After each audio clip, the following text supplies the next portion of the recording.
Following his father-in-law's scheme, my son abandoned me in a weakened condition at my late wife's remote family property. He left me there with one cold sentence. "We're here. The doctor said you need fresh air." I stayed silent and watched his car disappear down the road. Nearly a year later, he came back to pressure me into signing over the land, and his face turned pale when he saw the quiet trap I had prepared for him. Thank you so much for being here with Dad's Revenge Stories. Where in the world are you tuning in from? Comment on your city or country below. Please note this narrative features fictionalized details for creative storytelling and education. Any similarity to actual names or settings is purely coincidental, but the lesson within is entirely meaningful. I will never forget the way the morning light looked that day, pale and thin, like it was too tired to shine. Connor's truck rolled off the highway onto a narrow county road, and the asphalt gave way to gravel. I watched the tires kick up little clouds of red Virginia dust through the side mirror. Neither of us had said a word in nearly 40 minutes. I was 72 years old, sitting in the passenger seat of my son's truck, with a duffel bag between my feet and a paper bag of medications on my lap. Dr. Raymond Sloan had given me strict instructions. Take the inhaler twice daily. Use the medicated steam treatment every morning and evening without fail. Avoid exertion. Avoid stress. Rest as much as possible.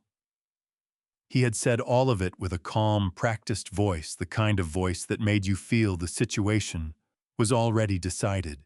Connor had nodded along to every word, like a man confirming a delivery schedule. The truck slowed. I leaned forward and looked through the windshield. A long wooden fence ran along the road, most of the posts leaning at odd angles. Beyond it, a cluster of old buildings sat in the middle of an overgrown field, a main structure that might have been a barn, once a smaller outbuilding, and what looked like a converted stable with a rusted metal roof. Weeds had swallowed the lower half of everything. A single light burned above one of the doors, yellow and weak. "This is it," Connor said, shifting into park. I looked at him. "This is what—" He cleared his throat. "Dr. Sloan said you need clean air, somewhere quiet, away from the city." He gestured toward the property with his chin. "This land belonged to Mom. It's been sitting empty for years. No traffic, no noise, no pollution." He paused.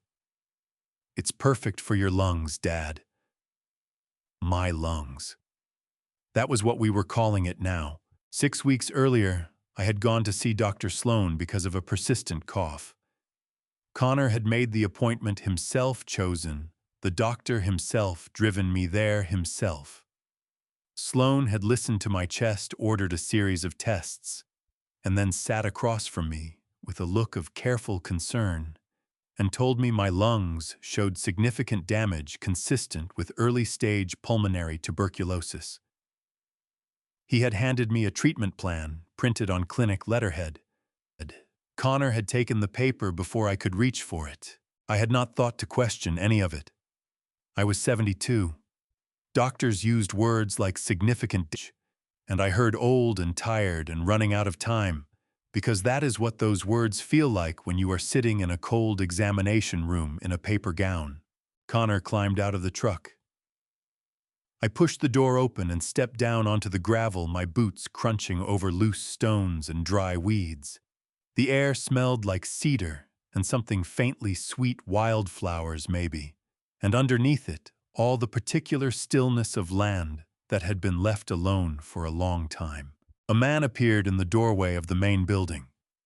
He was somewhere in his mid-50s, thick through the middle, wearing a canvas work shirt with the sleeves rolled to the elbows. He held a coffee mug in one hand and watched us with the flat expression of someone who had been told to expect company but was not particularly interested in it.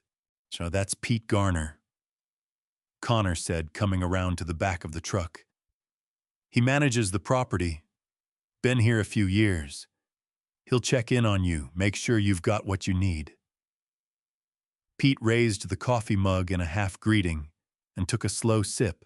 Connor pulled my duffel bag from the truck bed and set it on the ground, then reached for the small box of supplies, the medicated steam machine, the extra inhaler cartridges, the bottles of supplements Sloan had recommended. He carried everything to the door without looking back at me. I stood in the middle of the gravel drive and looked at the property. The main building was larger than it appeared from the road. The bones were solid, heavy timber framing thick stone foundation. But the windows were filmed with grime, the porch boards were warped, and a section of the metal roof had pulled away from its seam.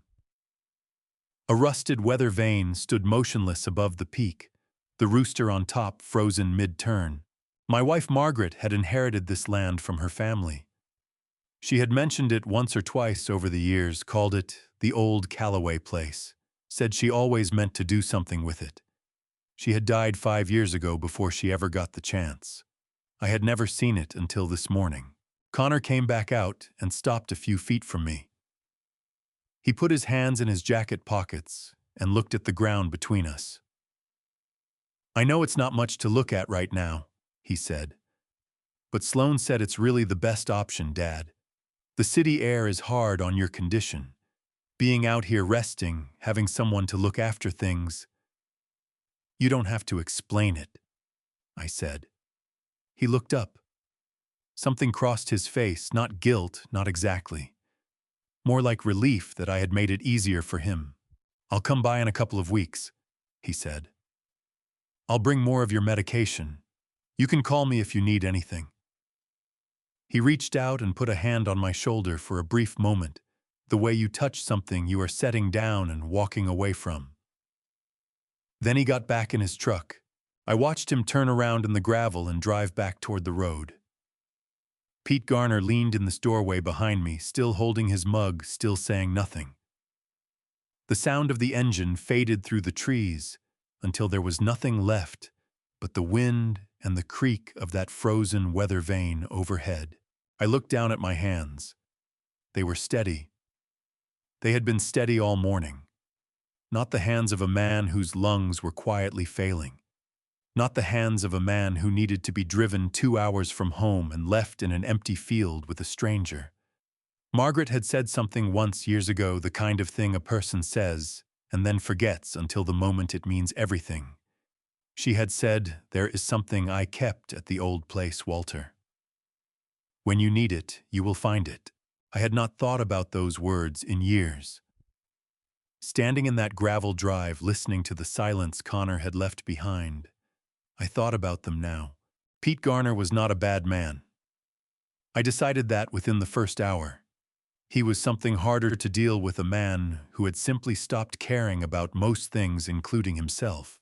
He showed me around the property without being asked, walking a few steps ahead with his hands in his pockets, nodding at things rather than naming them. The main room smelled of old wood and motor oil. A cast-iron stove sat in the corner, its pipe disappearing into the ceiling at a crooked angle. 2 mismatched chairs faced a window that looked out over the field. A narrow hallway led to a bathroom with a pull-chain light and a bedroom with a single iron-frame bed pushed against the far wall. "Sheets are clean," Pete said, standing in the doorway. "Replaced them last week." "I appreciate that," I said. He shrugged like appreciation was something he had no use for and turned back down the hall. I set my duffel bag on the bed and stood there looking at the room. A wooden dresser with a cracked mirror. A hook on the wall where someone had once hung a coat. A window above the bed, its sill thick with dust, looking out at nothing but the tree line and the pale September sky beyond it. I had slept in simpler places in my life, but I had never slept in a place that felt so deliberately chosen for me, so carefully arranged to be the last place I would ever need. I unpacked slowly. Shirts, folded trousers hung over the back of the chair, my shaving kit on the corner of the dresser. I set the paper bag of medications on the nightstand, the inhaler, the supplement bottles, the medicated steam machine Connor had carried in, and plugged into the wall socket without comment. I looked at the steam machine for a long moment. A compact white device no bigger than a coffee maker with a small water reservoir and a plastic mask attached by a short rubber hose. Dr. Sloan had demonstrated its use at the clinic, precise and efficient, like a man who had done it many times. Use it every morning and every evening without fail, he had said. It will help clear the airways and slow the progression. I had nodded. I had believed him. Pete knocked on the open door at 5:30 and handed me a plate without stepping inside. 2 pieces of white bread, a scoop of cold baked beans from a can, 3 slices of deli turkey laid flat. A plastic fork. He was already turning away before I had taken the plate from his hands. "Pete," I said. He stopped, but did not turn around fully, just angled his head enough to show he was listening. "How long have you been out here?" I asked. A pause. "Going on 3 years. Connor hired you." "His office called," he said. "Left a number. I called back. That was that. Do you get out much into town?" He scratched the back of his neck. "When I need to." I looked down at the plate. "Thank you for the food." He made a sound that was not quite a word and walked back down the hall. I heard the front door open and close, then nothing. I ate sitting in one of the mismatched chairs by the window, watching the field turn from gold to gray as the sun went down behind the trees. The food was cold, and it did not matter. I was not hungry. I was running calculations in my head, the kind a man runs when the ground has shifted under him and he is trying to figure out how far he has fallen. Connor had not hugged me when he left. He had put his hand on my shoulder briefly and walked to his truck. I had watched him go, and I had told myself it was just his way, that he had never been demonstrative, that the years had made him practical rather than cold. I had told myself a lot of things about Connor over the years. I finished eating, rinsed the plate in the bathroom sink, and set it on the kitchen counter. Then I went through the routine Dr. Sloan had outlined. I filled the reservoir of the steam machine with distilled water, fitted the mask over my nose and mouth, and breathed in the warm mist for 10 minutes while sitting on the edge of the bed. The vapor smelled faintly medicinal, something herbal and sharp underneath the steam. 20 minutes later, the coughing began. It came the way it always came, a deep irritation in my chest, followed by a difficult coughing spell that left me exhausted.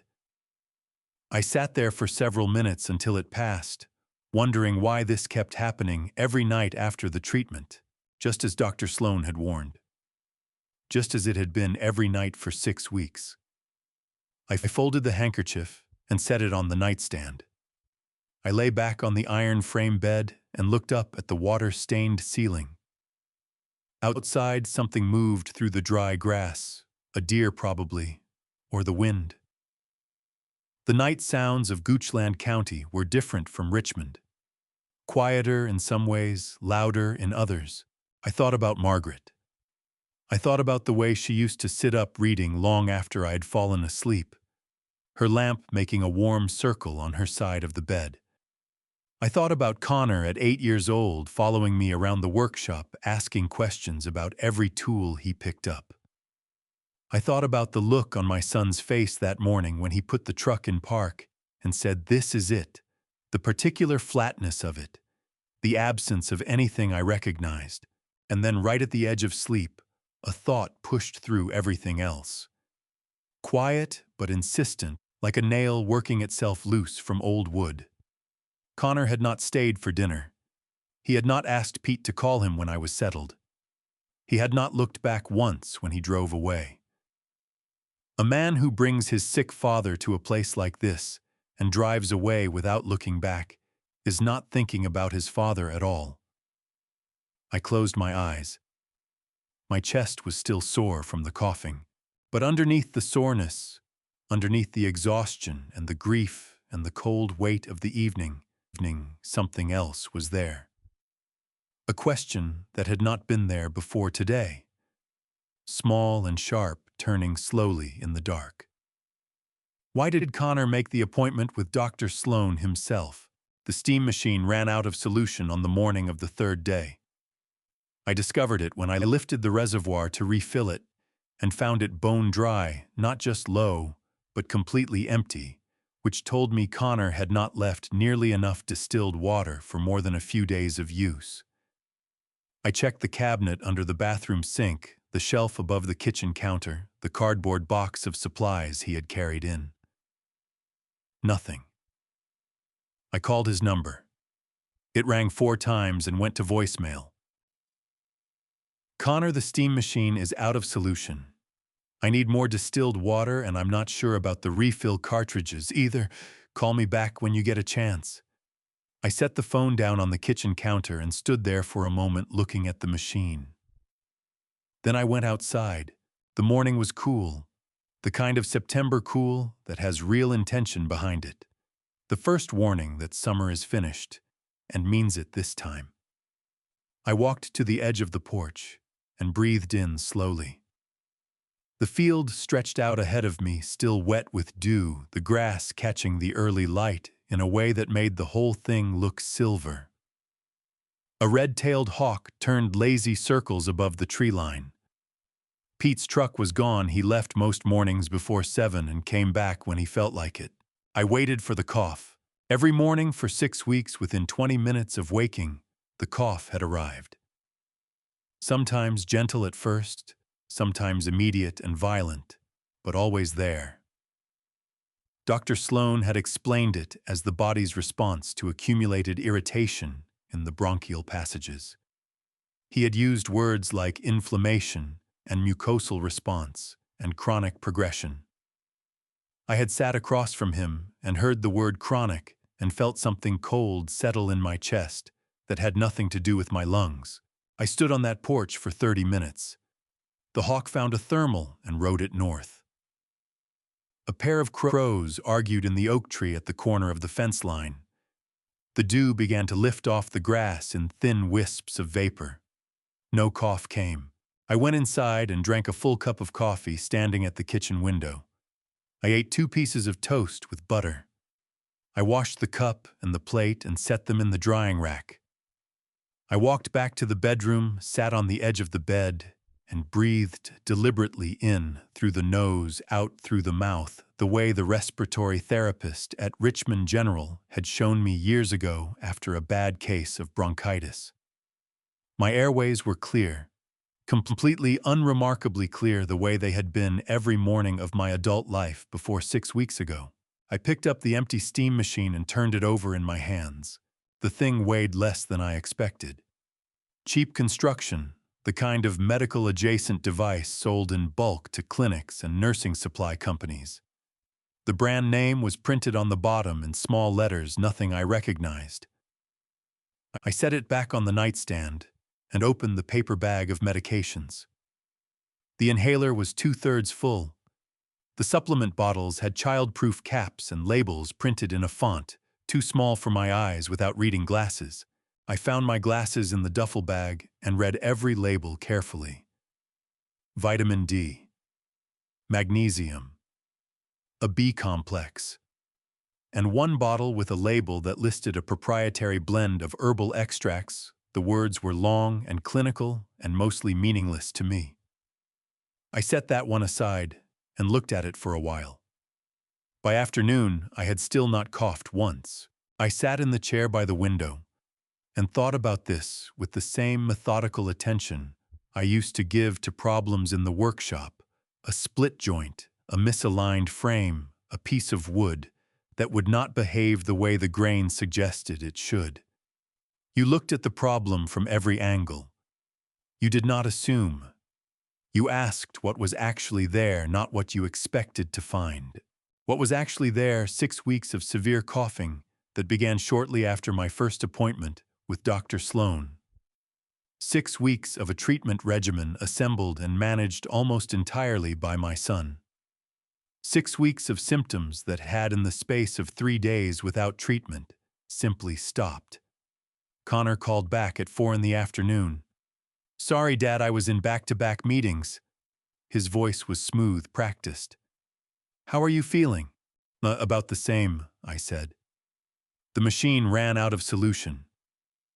I'll bring more when I come out. Should be end of next week. End of next week, I repeated. Is Pete around? Is everything okay out there? Everything's fine, I said. Pete's been by. A brief pause. Good. Rest as much as you can, Dad. Dr. Sloan says the first few weeks are the most important. I know, I said. He mentioned that. After I hung up, I sat with the phone in my lap for a long time. The light through the window had gone amber the way Virginia light does in late afternoon in September, rich and slow and heavy. I thought about Frank Holloway. Frank had been my closest friend for 31 years. We had met when he was a young attorney, handling a contract dispute for my woodworking business, and we had stayed close through everything that followed. 3 marriages between us, 2 funerals, 1 bankruptcy scare, and more late evenings on one porch or another than I could count.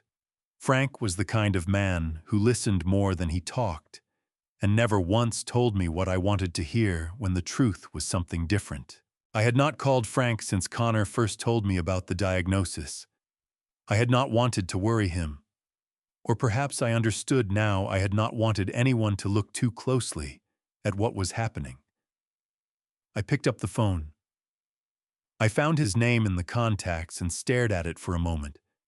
Then I pressed call and lifted the phone to my ear. He answered on the second ring. Walter. Just my name, the way he always said it, like a door opening. Frank, I said. I need you to come out here. A short pause. No questions, no conditions. When? Soon as you can. I'll be there Saturday morning, he said. You going to tell me what's going on? I looked at the empty steam machine on the nightstand. I looked at the bottle of herbal supplement with its unreadable label. Outside, the last of the amber light was leaving the field. Saturday, I said. I'll tell you everything Saturday. Frank Holloway pulled up at 8:47 on Saturday morning in the same dark green Subaru he had driven for 11 years. I knew the sound of that engine the way I knew the sound of my own breathing, a little rough on the idle, a slight hesitation before it caught. He climbed out wearing a flannel shirt and carrying a paper bag from the diner on Broad Street in Richmond, the one we used to go to on Saturday mornings before Margaret got sick, and Saturdays became something else entirely. He looked at the property for exactly 3 seconds. Then he looked at me. You look fine, he said. I know, I said. That's the problem, isn't it? It was not a question. That was Frank. 31 years of friendship had taught him that the most important things were usually already understood before anyone said them out loud. We sat at the kitchen table with the food he had brought: 2 breakfast sandwiches, 2 coffees in paper cups, a small container of hash browns that had gone slightly soft in the drive. But neither of us mentioned it. I told him everything from the beginning. The cough that started in late July. Connor's insistence on handling the doctor's appointment himself.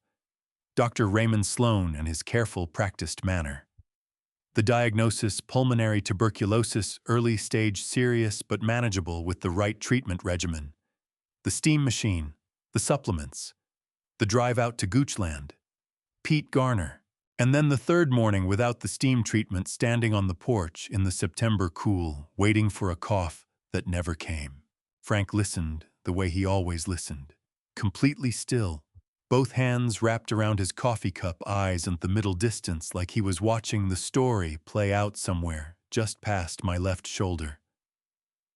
He did not interrupt once. When I finished, he was quiet for a moment, not from uncertainty, but from the habit of a man who had spent 3 decades in courtrooms and knew the weight of speaking too soon. The machine, he said finally. Where is it? I brought it out from the bedroom and set it on the table between us. Frank looked at it without touching it.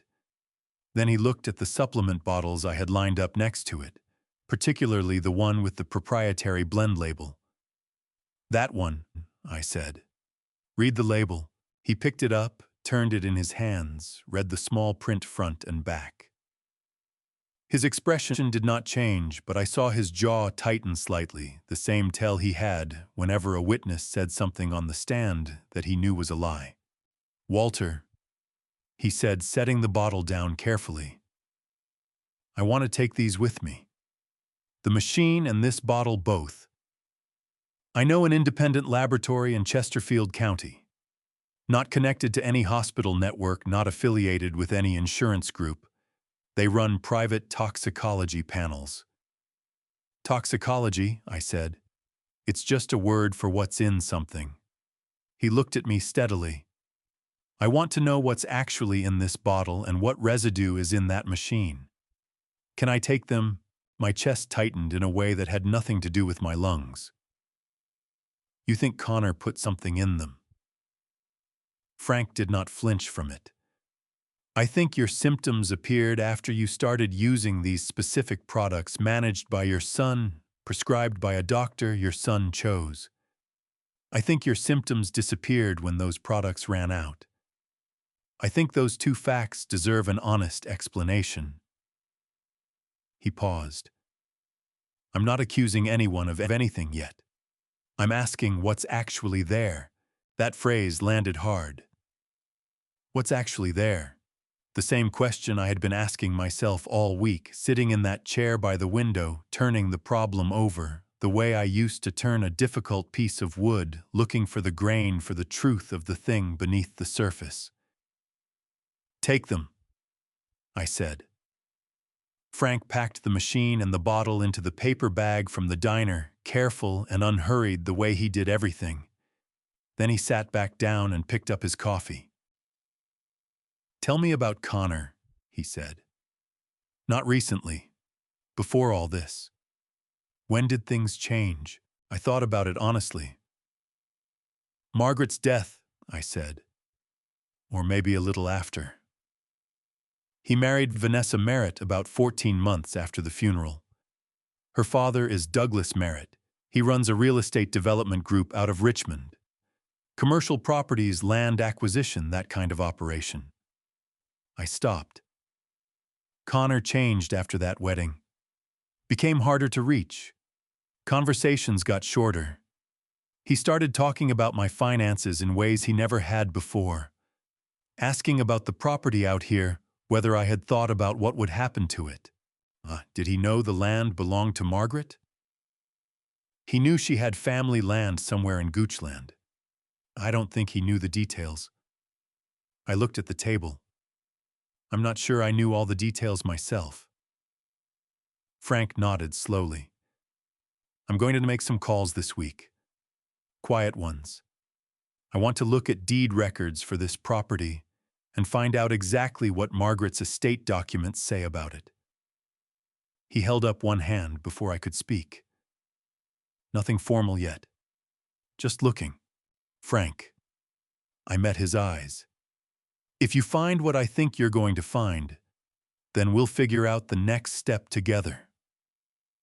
He said it the way he said everything important, simply without drama, like a man driving a nail straight into solid wood.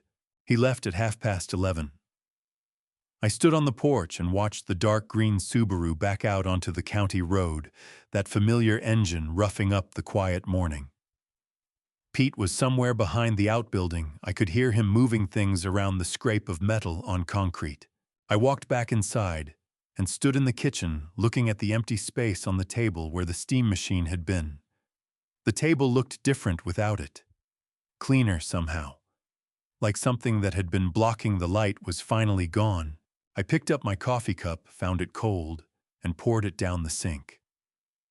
Then I stood at the window, looking out at the field, at the silver-green grass and the oak trees and the long, low sky of a Virginia Saturday, and I felt something shift in my chest.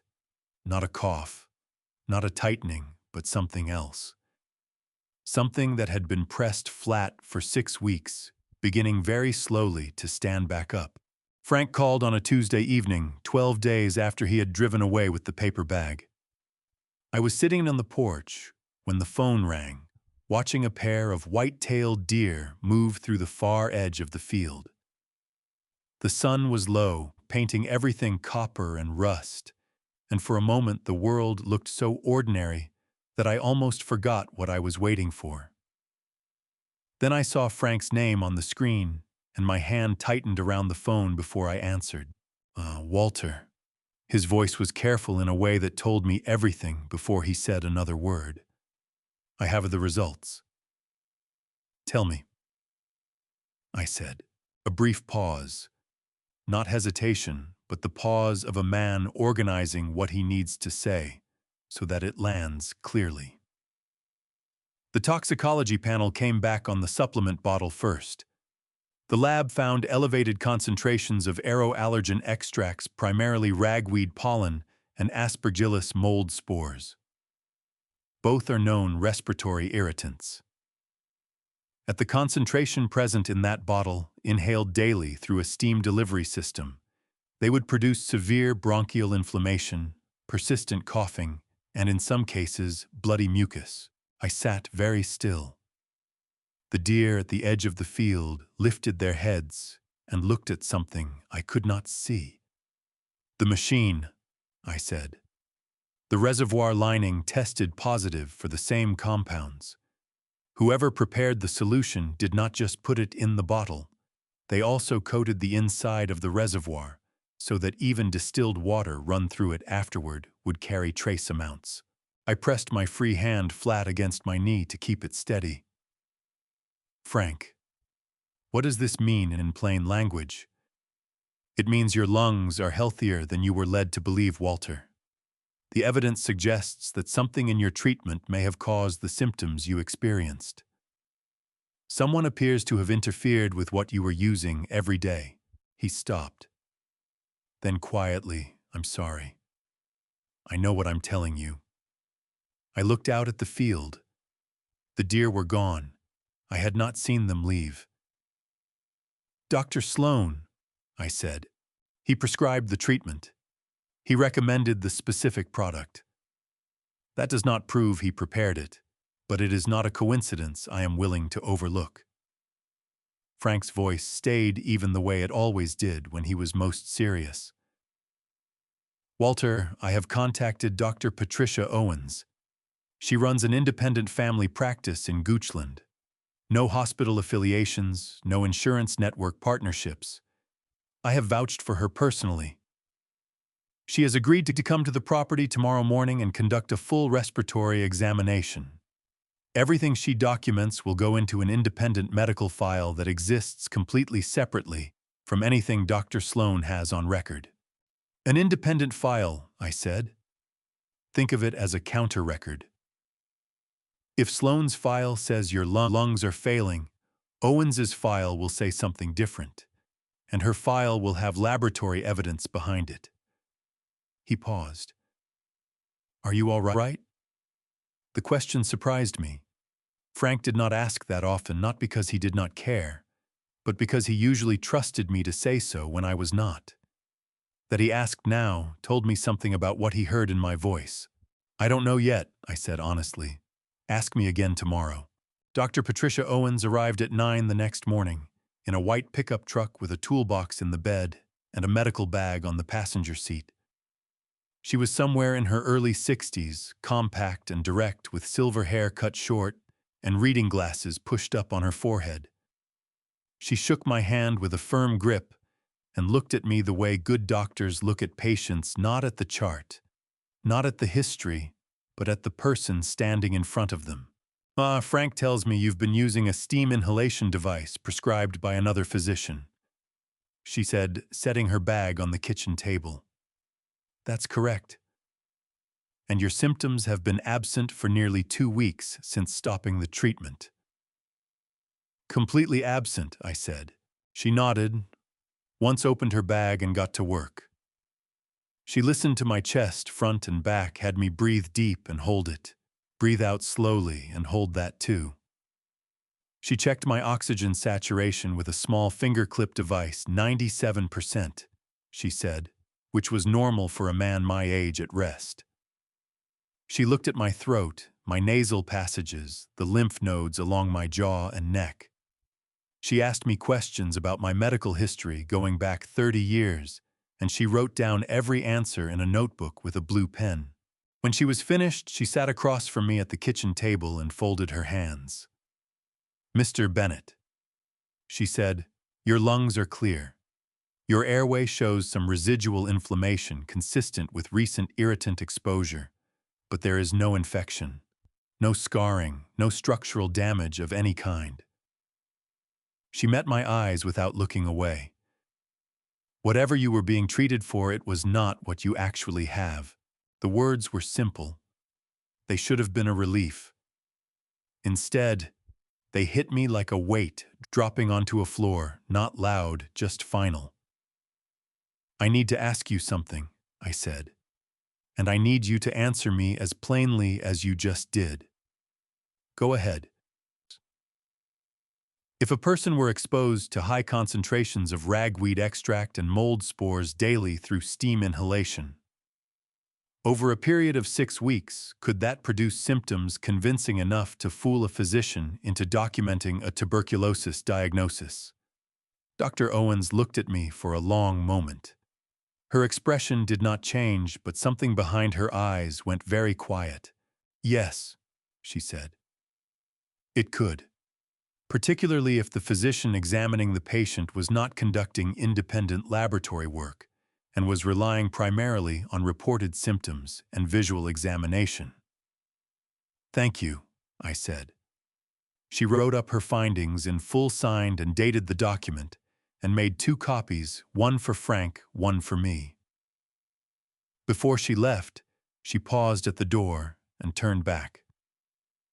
"Mr. Bennett," she said, "whatever is happening here, be careful."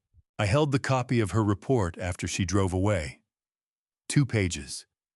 My name at the top, her credentials at the bottom, and in between the plainest, most devastating sentence I had ever read about myself. Patient presence with no evidence of pulmonary disease. Lungs are clear. I folded it carefully and set it on the nightstand beside the bed. Then I sat down, and for the first time since Connor had driven away and left me in that gravel driveway, I let myself feel the full weight of what my son had done. I did not sleep that night. I lay on the iron frame bed with Dr. Owens's report on the nightstand beside me, and stared at the ceiling for a long time, listening to the sounds the old building made as the temperature dropped, the tick and settle of timber, the faint whistle of wind finding its way through the gap above the bedroom window. At some point past midnight, I got up, put on my boots and my jacket, and walked outside. The sky over Goochland County was extraordinary that night. No city glow to wash it out, no traffic noise to distract from it, just the full spread of stars from one tree line to the other, cold and clear and indifferent to everything happening below them. I stood in the middle of the gravel drive with my hands in my jacket pockets and looked up for a long time. Margaret would have loved this sky. She had always wanted to spend more time out here on this land her family had left her. She had talked about it the way people talk about things they plan to do someday, warmly, vaguely, with the assumption that someday was still a long way off. Then someday ran out the way it always does without warning, and the land sat empty, and I had not thought about it much until Connor drove me here and called it a good place for my lungs. I thought about what Frank had told me before he left. He had said there were 2 ways to respond to what we had found. The first was to leave, get in a car, drive back to Richmond, consult an attorney, file a formal complaint against Dr. Sloan, and begin whatever legal process came next. The second was to stay. To let Connor believe the plan was working. To give Frank time to build a complete picture of what Connor and Douglas Merritt were actually doing before anyone showed their hand. Frank had not told me which to choose. That was not his way. I looked at the land around me. In the dark, it was all shadow and suggestion. The outline of the fence line, the bulk of the old buildings, the field beyond, stretching away toward the tree line. But I had walked it enough in the past 2 weeks to know what was there. Good soil under those weeds. Solid timber framing under that weathered siding. A stone foundation that had held for 60 years and would hold for 60 more. Margaret had known something about this place that I was only beginning to understand. I went back inside and sat at the kitchen table until the sky started to lighten. By the time the first gray came in through the east window, I had made up my mind. Frank arrived mid-morning, coffee in hand, and I told him before he had his jacket off. "I'm staying," I said. "And I'm not telling Connor anything has changed." Frank set his coffee on the table and looked at me carefully. "You understand what that means? Every time he calls, every time he visits, you perform?" "I spent 40 years building things with my hands," I said. "I know how to hold something together that looks like it's falling apart." The corner of Frank's mouth moved, not quite a smile, but close. He sat down. "All right. Then here is what I need from you. Do not sign anything Connor puts in front of you, regardless of what he says about it. If he brings documents, tell him you're too tired to focus. Tell him your hands shake too much to hold a pen, whatever works. Can you do that?" "I've been doing it for weeks already," I said. Frank nodded. "I'm going to pull the deed records on this property this week. In Virginia, property records are public documents. Anyone can request them from the county circuit court clerk's office. I want to know exactly how this land is titled, what Margaret's trust documents say about it, and whether Connor has already filed anything with the court that we need to know about." "Can he file something without my knowledge?" "Well, he can try," Frank said. "But a trust document has specific legal requirements. In Virginia, a properly structured, irrevocable trust means the grantor, in this case Margaret, has transferred ownership to the trust itself. You are the beneficiary, which means you receive the benefit of the assets during your lifetime. Connor cannot legally transfer or encumber trust property without either your written consent or a court order demonstrating incapacity." He paused. "Which is why the medical file matters.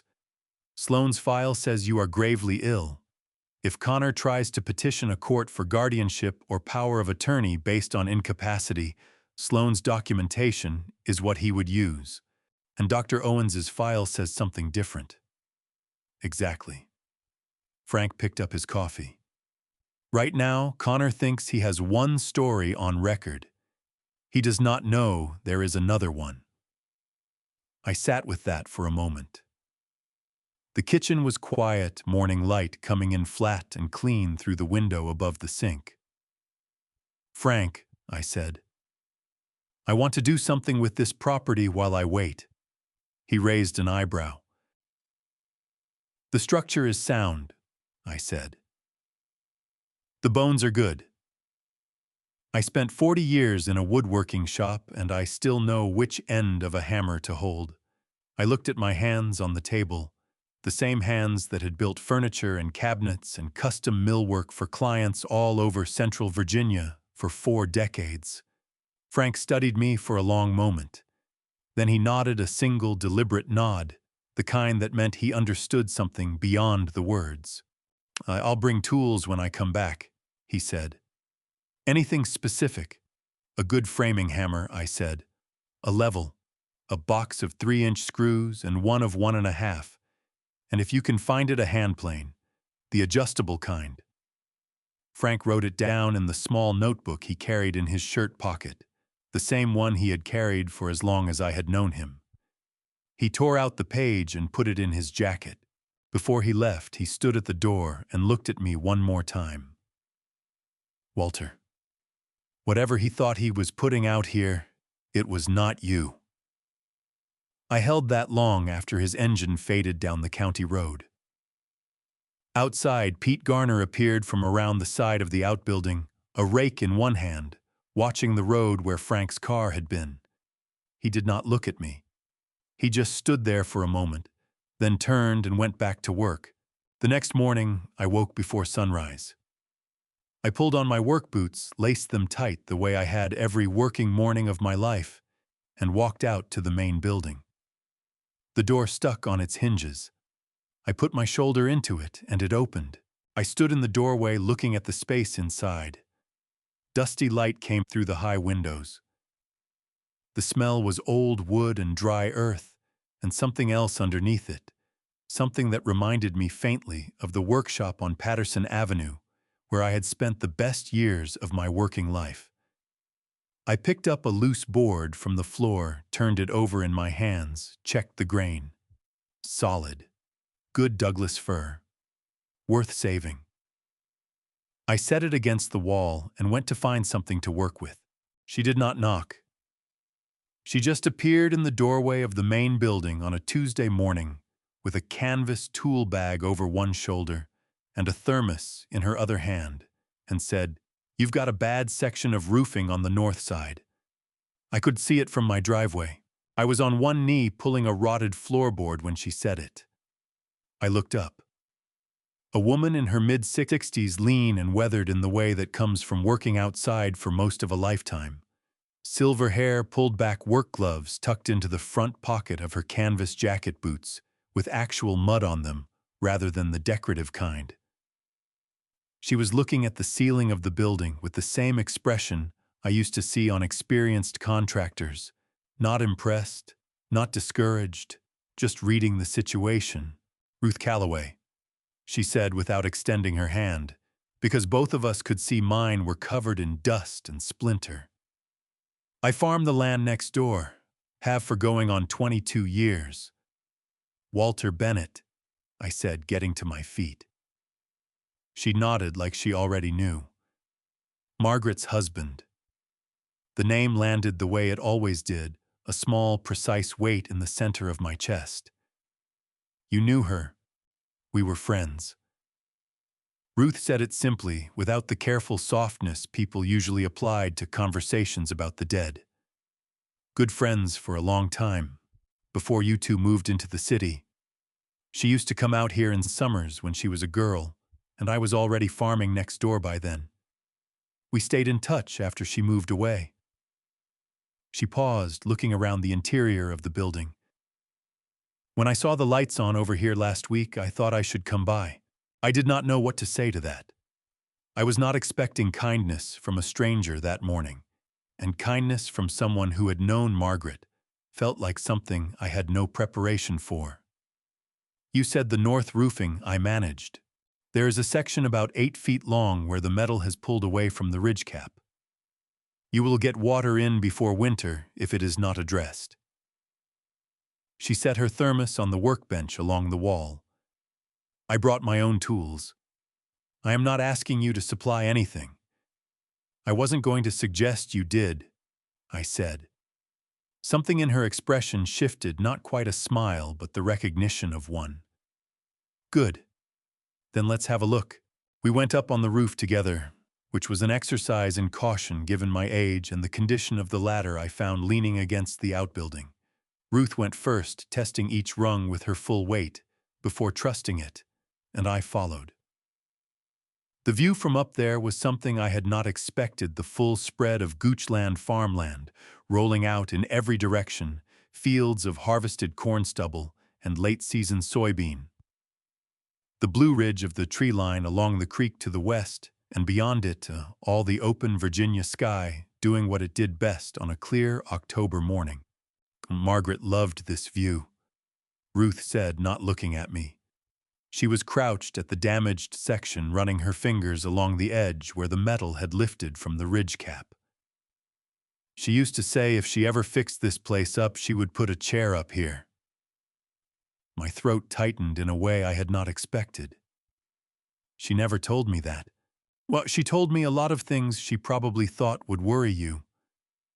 Ruth said it without accusation, just fact. She pressed the lifted metal down with her palm, assessing the gap. "This needs new screws and a bead of roofing sealant. I have both in the bag. An hour's work at most. We worked side by side on that roof for the better part of the morning. Ruth handed tools with the efficiency of someone who had learned long ago that unnecessary conversations slowed the job. I found my rhythm quickly, the familiar weight of a drill in my hand, the satisfying bite of a screw-finding purchase in solid material. My back complained at the crouch, but my hands remembered everything. At some point, Pete Garner drifted out of the outbuilding below and stood in the yard looking up at us. He stood there for a while, finishing a cigarette, then went back inside without a word. When we came down, Ruth poured coffee from the thermos into 2 tin cups she produced from her tool bag and handed me one. We stood in the yard, looking up at the repaired section.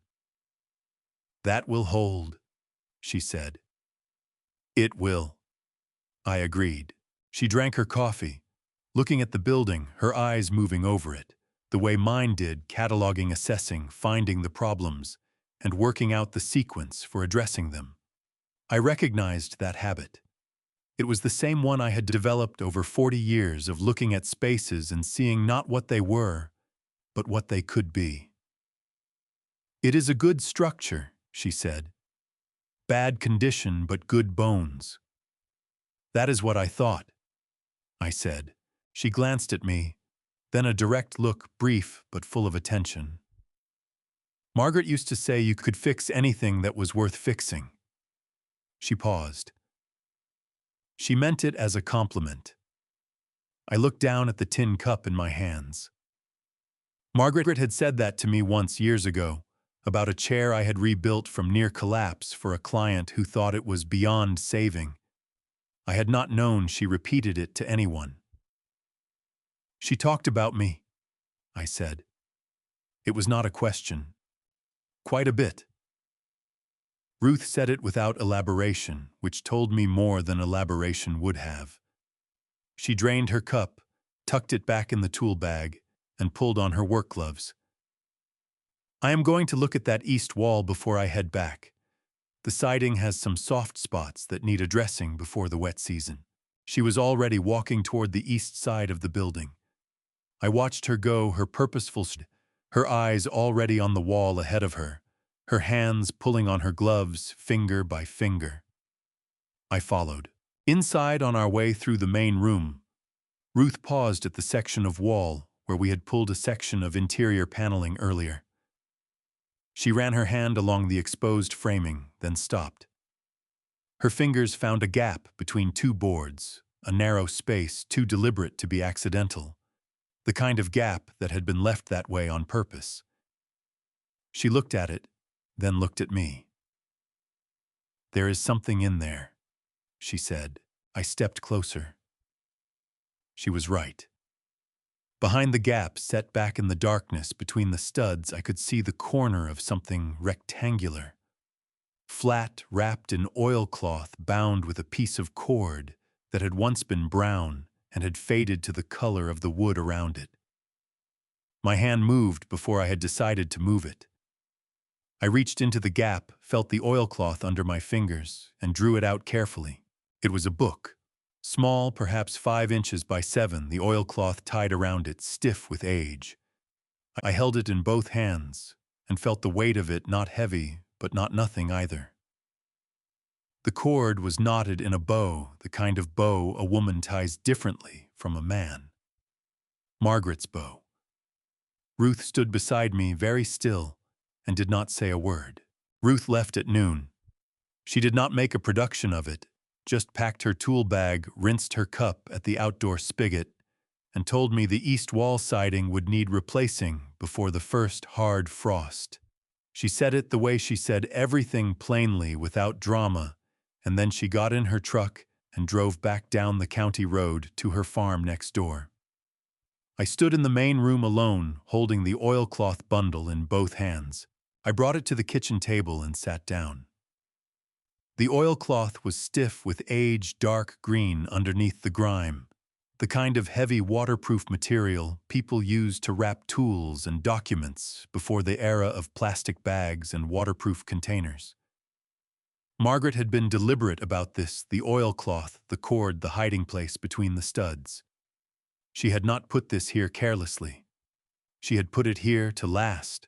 I untied the bow slowly.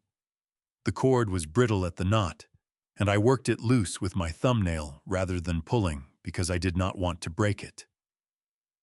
When it came free, I set the cord on the table beside me and unfolded the oilcloth one layer at a time. Inside was a notebook. Standard composition size, the black and white marbled cover that every schoolchild in America knew. The cover was slightly bowed from years inside the wall, but otherwise intact. I opened it to the first page. Her handwriting hit me the way it always did. That particular combination of looping capital letters and small, precise lowercase that I had read on grocery lists and birthday cards and notes left on the kitchen counter for 41 years. My chest seized up so hard, I had to set the notebook flat on the table and press both palms down on it and breathe. After a moment, I picked it up and read. The early entries were dated from the summer 8 years ago, when Margaret had spent 2 weeks out here alone while I finished a large commission in Richmond. She wrote about the land, the way the light moved across the field in the afternoon, the sound the creek made after rain, a fox she had seen 3 mornings in a row at the edge of the soybean field next door. She wrote about Ruth, about the long conversations they had on Ruth's porch in the evenings, about how much she had missed having a friend like that in the city. She wrote about me, about missing the sound of me working in the evenings, the smell of sawdust I carried home in my hair, the way I always forgot to check my boots before I came inside. She wrote about it tenderly, the way you write about things you love, when you are far enough away from them to see them clearly. I turned pages slowly, following the summer. The handwriting was steady, the entries long and thoughtful. She was happy out here. I had not fully understood until this moment how happy she had been. Then, near the end of the notebook, the tone changed. The entry was dated a Sunday in September, no year given, but the paper felt newer, less yellowed than the earlier pages. She had come back out to the property alone a second time, she wrote, while I was at a trade show in Charlotte. Connor had driven her out and spent the afternoon there before leaving to have dinner with friends in Richmond. She wrote, and I watched Connor go through the desk in the back room today. He did not know I could see him from the hallway. He was looking through the folders where I keep the property documents, the deed, the trust paperwork, the survey maps. He spent a long time with the trust documents. When he heard me coming, he put everything back and pretended he had been looking for a pen. He smiled at me and said he had found one. I smiled back and said good. I did not say anything about what I saw. I told myself there was an innocent explanation. He is our son. Of course there is an innocent explanation. But I keep thinking about the checking account. The next entry continued it. 3 months earlier, she wrote she had noticed a discrepancy in a joint account she and Connor had set up to handle property taxes on the Goochland land. A small transfer, $400, that she could not account for.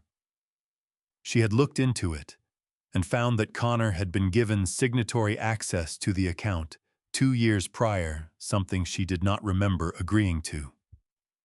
The $400 had gone to a law firm in Richmond she did not recognize. She had not told me.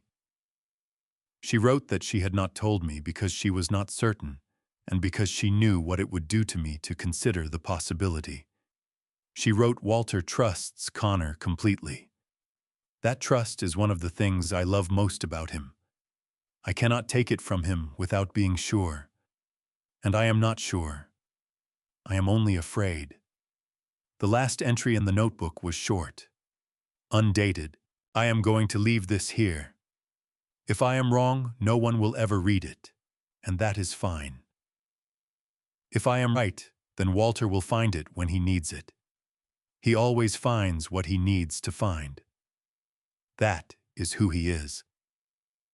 I closed the notebook. Outside, the afternoon had gone quiet in the way October afternoons did out here.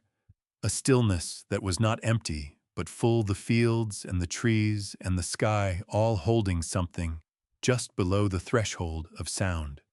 I sat at that kitchen table for a long time with my hands flat on the closed cover of the notebook and let Margaret's words settle through me layer by layer the way sawdust settles after a long day's work.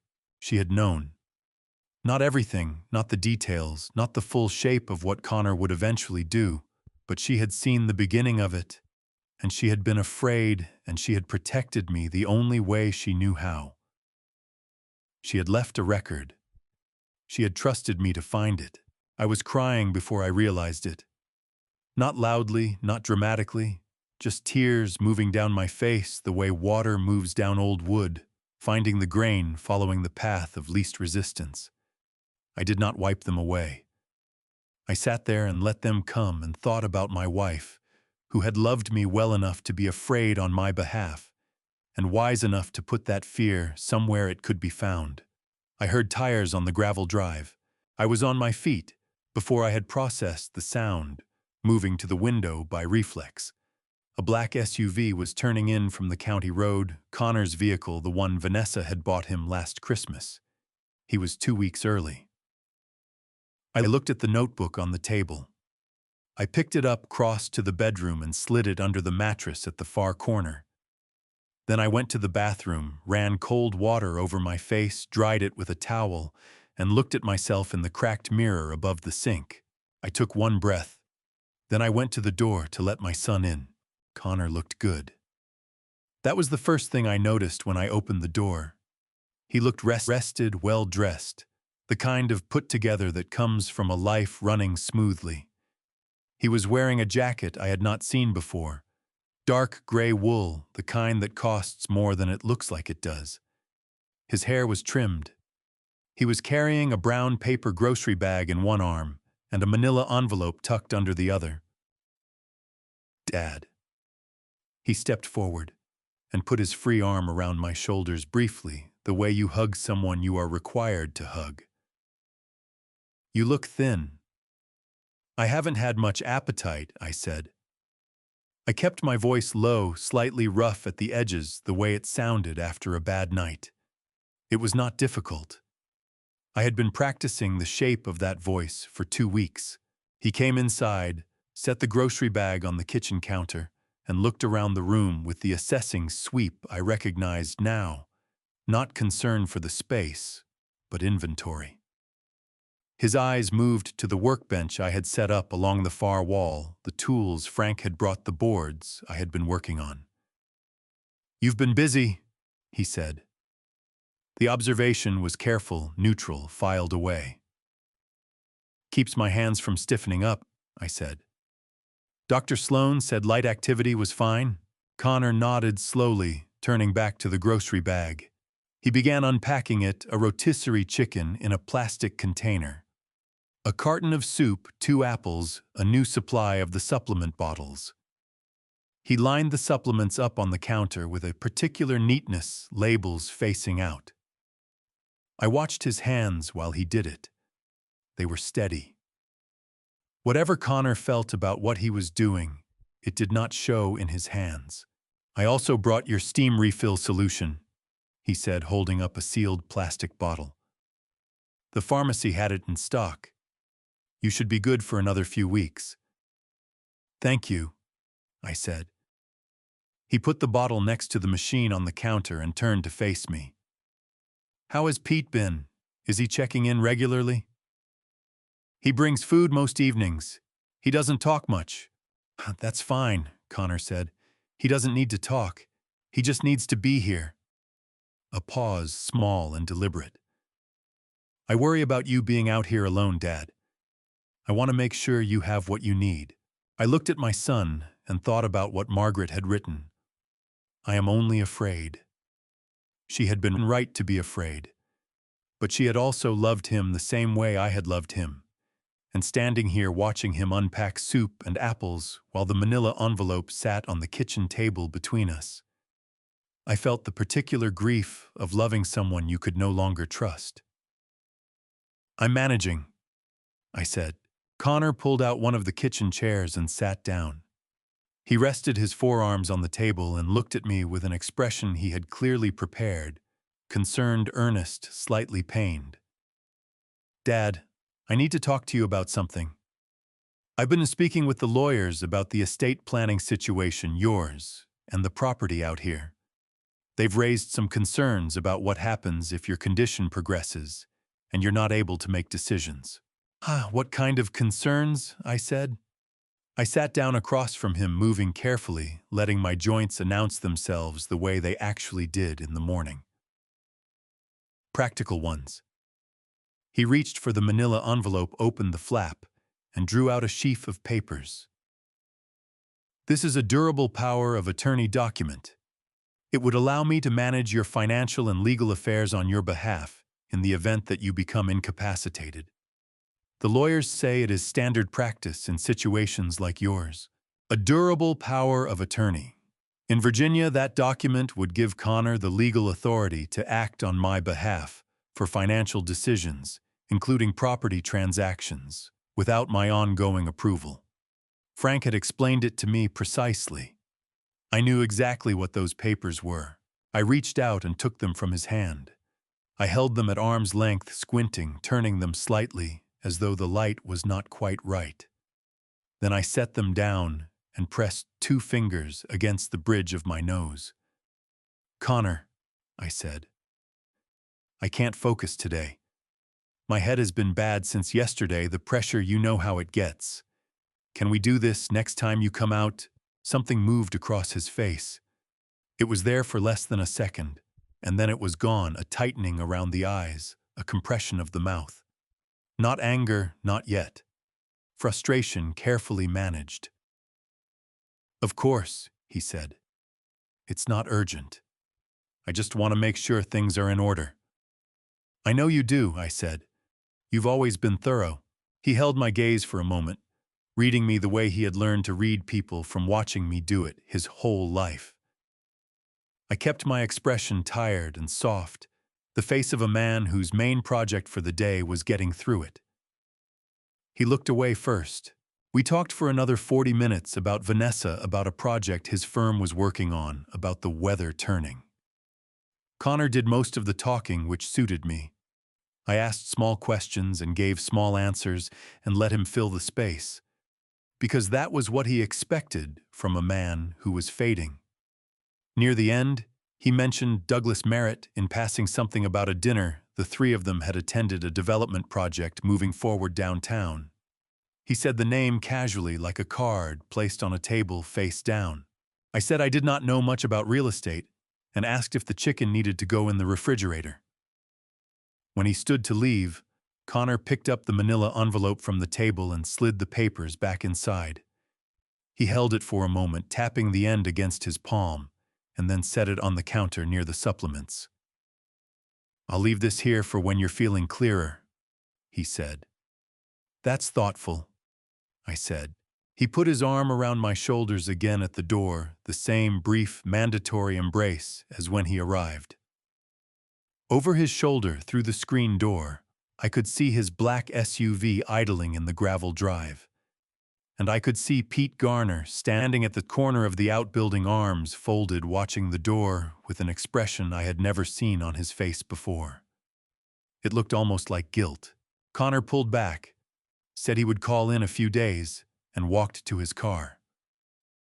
I stood in the doorway and watched him go. The engine turned over, the SUV backed out, and within 60 seconds the sound of it had dissolved into the distance, and the afternoon was quiet again. I looked at the manila envelope on the counter. Then I looked at the new bottle of steam solution Connor had left beside the machine. I picked up my phone and sent Frank a single text message. He brought papers. Power of attorney. Also new solution for the machine. Come when you can. Then I sat down at the kitchen table, folded my hands on the surface, and thought about the way Pete Garner had been watching that door. Pete Garner knocked on my bedroom door at 11:17 on a Thursday night. I know the time because I had been lying awake looking at the ceiling, and I had checked my phone not 5 minutes before the knock came. The sound was tentative, 3 soft raps, the kind a man makes when he is not entirely sure he wants the door to open. I sat up, switched on the bedside lamp, and said, "Come in." He looked worse than I had ever seen him. His canvas shirt was untucked on one side, his hair pushed flat on the left from where he had been leaning against something. He was holding a bottle of bourbon by the neck, 3/4 empty, and his eyes had the particular unfocused quality of a man who had crossed from drunk into something more complicated on the other side of it. He stood in the doorway without crossing the threshold, one hand gripping the doorframe. "I need to tell you something," he said. His voice was rougher than usual, scraped down to its base. "I've been trying not to for about 3 weeks, and I can't anymore." I set my phone on the nightstand. "Then sit down and tell me." He came in and lowered himself into the chair in the corner, the same chair where I had spent so many evenings looking out at the field.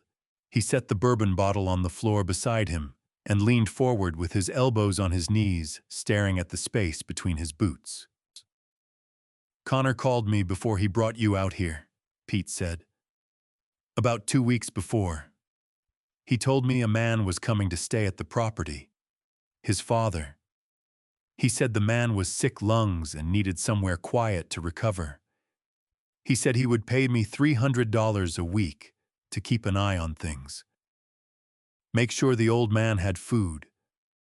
Call him if anything changed with the health situation." Pete stopped, picked up the bottle, set it back down without drinking. $300 a week on top of what I was already making for the property. I was behind on rent. I owed money to 2 different people I did not want to owe money to. So I said yes. "I understand," I said. He looked up at me. Something in my tone seemed to unsettle him. He had expected anger, I think, and the absence of it confused him. "That's not all of it," he said. "I know," I said. "Keep going." Pete rubbed his jaw with one hand, a rough scraping sound in the quiet room. "About a month and Connor called again. Asked how you were doing. I told him you seemed to be getting around fine working on the building some. He got quiet for a second, and then he said—" Pete stopped, pressed his mouth together, started again. The room was very still. Outside, something moved in the dry grass, a night animal passing through, indifferent to everything inside these walls. "A significant bonus," I repeated. "Yes." Pete's voice had dropped to just above a whisper. I told him I understood, because I did understand. I understood exactly what he meant. He picked up the bourbon bottle, and this time he did drink a short pull. Then he set it back and wiped his mouth with the back of his hand. I told myself it didn't matter, that I was just keeping an eye on an old man and collecting a check, and whatever happened, happened. I told myself that for about 2 weeks. "And then," I said. Pete looked at me directly for the first time since he had sat down. His eyes, even unfocused with drink, carried something raw and exposed in them the look of a man who has spent a long time not looking at himself and has recently been forced to start. "And then I watched you," he said simply. "Every morning you got up before I did, and you went to that building and you worked. You ate whatever garbage I brought you without complaining. You walked the fence line in the evenings, even when your back was obviously hurting you. You talked to that woman next door, like she was a person worth talking to. You never once felt sorry for yourself that I could see." He stopped. "My father died in a nursing home when I was 26. Nobody came to see him in the last 4 months except me, and I only came twice." His jaw tightened. "You reminded me of him. The real version of him before everything went wrong." I did not say anything. I let him have the silence he needed. "Well, I can't take the bonus," Pete said. "I'm not going to call Connor and tell him things have progressed. I'm done with that part of it." He reached into his shirt pocket and pulled out a folded piece of paper, leaned forward, and held it out to me. That's his personal cell number and the number for his office. He gave me both. I wrote down the dates he called and what he said best as I could remember. I don't know if it helps you with whatever you're doing, but I thought you should have it. I took the paper from his hand. It was a sheet torn from a legal pad. The handwriting uneven but legible, the kind of writing a man produces when he is not used to writing things down, but understands the importance of getting it right this time. "Pete," I said, "how long have you worked this property?" 3 years in January. And before that, construction. Framing, mostly. Before the drinking got bad enough that nobody would hire me for it. He said it without self-pity, just fact. I looked at the paper in my hand, then at the man in the corner chair. He was watching me with the exhausted, slightly bewildered expression of someone who has just set down something heavy and is not sure his arms remember how to hang without the weight. "Get some sleep," I said. "In the morning if you want to come help me with the east wall siding. Ruth Calloway said it needs replacing before the frost, and she's right." Pete blinked. "That's it." "That's it," I said. He sat for another moment, as though waiting for something more judgment dismissal, something that matched the gravity of what he had confessed. When nothing came, he picked up the bourbon bottle, stood slowly, and moved to the door. "Mr. Bennett," he said. "Walter," I said. A pause. "Walter?" He said my name the way Frank did, like a door opening. "I'm sorry." "I know you are," I said. "Get some sleep, Pete." He pulled the door closed behind him. I sat in the lamplight holding his folded piece of paper, listening to his footsteps move down the hall and the creak of his own door at the far end of the building. Then I opened the paper and read every word he had written. By the time I turned off the light, I had 2 things I had not possessed that morning: a witness and something that felt cautiously like the beginning of an alliance. Frank drove out on a Saturday morning in early November with 2 cups of coffee from the Broad Street diner and a leather briefcase I had not seen him carry in years.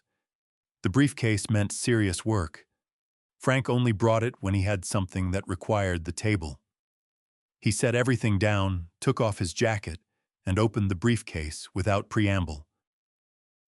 He was the kind of man who understood that unnecessary delay before bad news was its own form of cruelty. I pulled the deed records from the Goochland County Circuit Court Clerk's office. He said, spreading several documents across the table. "Public record, anyone can request them. The property is titled exactly as Margaret structured it, held inside an irrevocable trust established in her name 11 years ago. The trust names you as sole lifetime beneficiary. When you pass the remainder, interest goes to a land conservation nonprofit Margaret designated. Connor is not mentioned anywhere in the trust documents. Not as beneficiary, not as successor trustee, not in any capacity. He can't touch it," I said. "Not legally. Not while you are alive and competent." Frank set a second document on the table. "However, I also found a filing at the court from 6 weeks ago. Connor submitted a petition for appointment as your legal guardian on grounds of incapacity due to serious illness. He attached Dr. Sloan's medical records as supporting documentation." The coffee cup in my hand felt suddenly very heavy. "He filed for guardianship." "He filed. The court has not acted on it yet. These petitions require a hearing, and the court schedules them at its own pace. But the petition is in the system." Frank looked at me steadily. "If that petition were granted, Walter, a guardian, would have the legal authority to manage your personal and financial affairs, including decisions about real property held in trust for your benefit under certain circumstances." "Dr. Owens's file," I said. "Exactly. Her independent examination directly contradicts Sloan's documentation. 2 physicians, 2 opposing medical records, same patient. The court cannot simply accept one and ignore the other. It would have to resolve the conflict, which means an independent medical examination ordered by the court itself. Frank allowed himself a small, precise smile. Connor does not know Dr. Owens examined you. He does not know her file exists. He believes he has one medical narrative on record and no opposition. I thought about the manila envelope Connor had left on the counter. The careful way he had lined up the supplement bottles with their labels facing out. "There is more," Frank said. He reached into the briefcase and produced a third document, printed pages stapled in the upper left corner, dense with text. "I have a contact at a title company in Richmond who ran a search on Douglas Merritt's acquisition history. Merritt's development group has been buying up parcels along the Route 60 corridor in Goochland for the past 4 years, assembling a contiguous block of land for a large mixed-use project, commercial residential infrastructure." Frank set the document flat and pointed to a highlighted section. "This parcel, Margaret's land, it sits at the center of the assembly. Without it, the project has a gap that cannot be worked around. Merritt needs this specific property to complete the block." I looked at the highlighted parcel on the map. A rectangle of land in the middle of everything else Merritt had already acquired, bordered on 3 sides by parcels his company now owned. "He's been building toward this for years," I said. He has. And here is the piece that connects it to you directly." Frank turned to another page. 22 years ago, your woodworking shop on Patterson Avenue occupied a parcel that Merritt's group wanted for a different project, a commercial development on the south side of Richmond. Merritt's company began buying adjacent parcels, then approached your neighbors about selling. When you refused to sell, they applied pressure through a competing lumber supplier, undercutting your material costs long enough to create a cash flow problem, then pulling the contract without notice. You took a significant loss that year. My jaw tightened. I remembered that year. I remembered telling Margaret it was just bad luck, the market turning a supplier decision that had nothing personal in it. I had believed that for 2 decades. "He did that deliberately," I said. "I believe so, yes. He did not get your Patterson Avenue parcel. You sold the business but retained enough capital to recover. But he noted the Goochland land in Margaret's name, and he has been waiting." Frank closed the document. "Connor is not driving this, Walter. Connor is being used. Merritt wants the land, and Connor wants the position in Merritt's company. They need each other." The kitchen was quiet, except for the wind pushing at the window above the sink. November wind carrying the first real cold of the season, the kind that meant what it said. "Norma Collins," Frank said, reaching into the briefcase one more time. "She runs the general store on the county road about 2 miles from here. She called my office this week. Apparently she knew Margaret also from the summers your wife spent out here. She told me she saw Connor's vehicle parked outside the Riverside Inn in Richmond 3 separate times last month. Long-term parking, not a meal or a quick meeting. She thought it was strange because Connor has a home in Richmond. Why park long-term at a hotel in your own city? He's meeting Merritt there," I said. "Somewhere Vanessa won't see them together." "That is my read as well." Frank set a business card on the table, Norma Collins handwritten on the back of what looked like a grocery receipt. "She said to give you this. She said if you need eyes on the county road, she is there 6 days a week." I picked up the card. A woman I had never met who had known my wife, who was now watching the road on my behalf. Margaret had left more behind in this county than a piece of land and a notebook. Frank closed the briefcase and picked up his coffee. He looked at me across the table with the expression he reserved for moments that required honesty without comfort. "See, Walter," he said, "they are moving faster than I expected. The guardianship petition tells me Connor is not willing to wait much longer. We need to be further along than we are. I looked at the documents spread across the kitchen table. The deed, the guardianship petition, the acquisition map with its highlighted rectangle at the center. Pete's folded piece of paper in my shirt pocket. Dr. Owens's report in the bedroom drawer. "How much time do we have?" I said. Frank set his cup down. "Weeks, not months." Outside, the November wind found the gap above the window and moved through it cold and direct, carrying the smell of the fields going dormant for winter. I looked at the map one more time. At the rectangle in the center of everything Douglas Merritt wanted.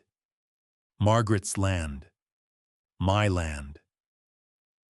"Then we need to move," I said. "Both of us. Starting now." The first hard frost came on a Monday morning in mid-November, turning the field silver overnight and crackling under my boots when I walked out before sunrise. I stood at the edge of the porch and watched the light come up over the tree line, breathing steam into the cold air, and thought about what Frank had said. Weeks, not months. I was done waiting. Ruth arrived at 7 with Tommy Briggs. I had not met Tommy before that morning. He was 19 years old, broad through the shoulders in the way of young men who have been doing physical work since they were old enough to hold a tool, with his father's dark red hair and an open, attentive face that reminded me of someone I could not immediately place. He shook my hand with both of his and said, "Mr. Bennett, my dad worked for you on Patterson Avenue when I was about 8 years old. He talked about your shop my whole life. When Miss Calloway told me what you were building out here, I asked if I could come." His father was Danny Briggs, one of the best Finnish carpenters I had ever employed. Danny had retired 3 years ago with bad knees from a lifetime on job sites, and I had sent him a card and a bottle of good bourbon, and thought about him often since. "Your dad taught you," I asked, "everything worth knowing?" Tommy said, and the way he said it, simply without performance, told me he meant it. We started on the interior framing of the main space that morning, the three of us working in the particular silence of people who understand that unnecessary talking slows the work. Ruth handled the layout, measuring and marking with a speed and precision that made Tommy raise his eyebrows the first time he watched her. I worked the framing nailer Frank had brought out on his last visit, driving fasteners into the new lumber we had hauled in from the building supply on Route 52. Tommy cut, carried, and held, and by mid-morning it was clear he could do far more than that. He had an instinct for assembly, the ability to look at a structure taking shape and understand what it needed before being told. By the end of the first week, the main workshop space had a clean interior frame, new electrical conduit roughed in along the north wall, and a workbench along the south side built from reclaimed 2x4s that Tommy had found stacked in the loft of the outbuilding, dry and solid, under 40 years of dust. Pete Garner watched us for 3 days before he picked up a tool. On the 4th morning, I came out to find him already inside, fitting blocking between the floor joists in the section near the east wall. He was working slowly but accurately, a cigarette behind his ear that he had forgotten to light. When he's heard me come in, he kept his eyes on the work. "Gap here needs filling before you put down any flooring," he said. "Otherwise you'll get movement." "I see it," I said. "Good catch." He grunted and went back to work. After that, he showed up every morning without being asked, earlier each day than the one before. He did not talk much, which suited everyone, but his hands knew what they were doing. 20 years of framing work did not disappear, even after years of disuse, and his eye for level and plumb was better than mine had ever been. Tommy and Pete developed a working relationship with the economy of two people who have discovered they can communicate in measurements and hand signals. Ruth brought lunch, most days sandwiches and thermoses of coffee, sometimes a pot of soup she had made that morning on her farmhouse stove. We ate sitting on sawhorses and lumber piles, talking about the work, about what the space could eventually hold, about the wood species that grew along the creek that might be worth milling. I was careful. Every time Connor called twice a week, regular as clockwork, I answered with the same tired voice, the same shallow cough, the same vague references to bad nights and slow mornings. I mentioned nothing about the work. When he asked if Pete was around, I said yes. When he asked if I was taking the supplements, I said I was trying to keep them down. He accepted everything without pushing, which told me he was watching the clock rather than watching me. But I was watching the clock too. In the third week of November, Norma Collins stopped by the property for the first time. She drove a faded blue pickup that looked older than Tommy and climbed out carrying a cardboard box with 2 jars of peach preserves on top. She was a compact woman in her late 50s with quick eyes that missed nothing and a manner of speaking that was direct without being abrasive. I knew your wife, she said, handing me the box. Margaret bought preserves from me every summer she came out here. I should have come by sooner. You're here now, I said. She looked at the building behind me, at the new lumber visible through the open door, at Tommy coming out to take the box from my hands. Her quick eyes took all of it in and put it somewhere useful. Connor's car was at the Riverside Inn again, Wednesday evening, she said low enough that only I could hear. And there was a second car, a black Mercedes Virginia plates. I got the first 3 numbers. She pressed a folded piece of paper into my hand. Frank will know what to do with it. She stayed for coffee, talked with Ruth about the frost damage to her late beans, complimented Tommy on his work, and left inside of an hour. After she drove away, Ruth appeared beside me watching the road. She kept track of things for Margaret, too, Ruth said quietly. When Margaret would come out here alone and Connor would check in, Norma always knew when his car had been on the county road. I looked at the folded paper in my hand. Then I looked at the building, the light coming through the new windows, the sound of Pete driving a fastener somewhere inside, the smell of fresh lumber on cold air. The phone in my pocket buzzed. An unfamiliar number, a Richmond area code, but not one I recognized. I answered. Walter. A woman's voice, careful and strained. It's Vanessa, please don't hang up. She came on a Thursday afternoon in early January, driving a car I did not recognize, a silver sedan with rental plates, not her usual vehicle. She had thought about being followed. That told me something before she even stepped out of the car. Vanessa Merritt Bennett was 41 years old and had the careful, composed appearance of a woman who had been raised to present well in every circumstance. She was dressed simply, dark coat, wool scarf, no jewelry except her wedding ring. She was carrying a covered dish in both hands, the kind of ceramic casserole carrier that women in her social circle used to signal good intentions. Her eyes, when she looked at me across the gravel drive, were red at the rims. She had been crying before she arrived. She had composed herself in the car, but not completely. Walter, she said. Thank you for letting me come. Come inside, I said. It's cold. She set the casserole on the kitchen counter, a chicken and rice dish, still warm, the kind of careful home cooking that said I spent time on this, which was its own kind of apology. I made coffee and we sat across from each other at the kitchen table, the way people sit when they are not sure yet how honest the conversation is going to be. She wrapped both hands around her mug and looked at the table between us. I don't know where to start, she said. Start with why you used a rental car, I said.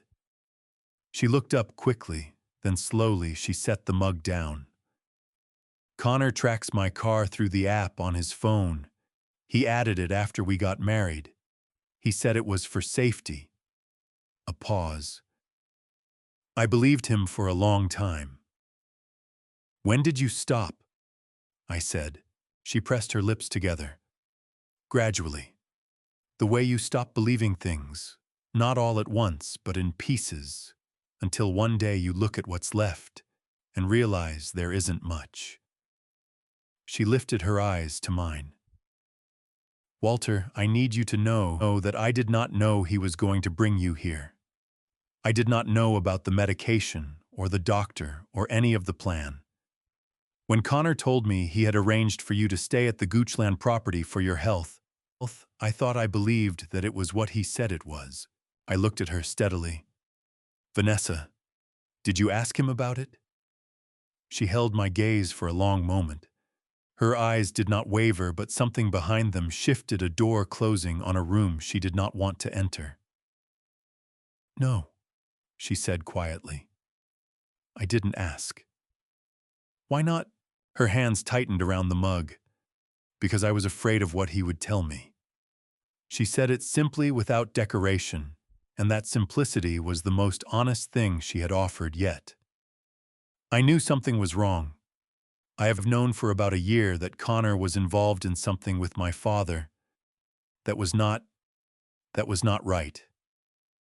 The meetings at the hotel, the phone calls he took in the car, the way he changed when the subject of your property came up. Her voice dropped. I chose not to ask because I did not want to be the person who knew.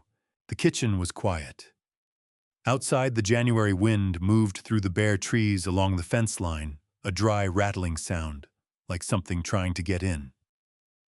Your father, I said. Douglas Merritt. She flinched. Just slightly, but it was there.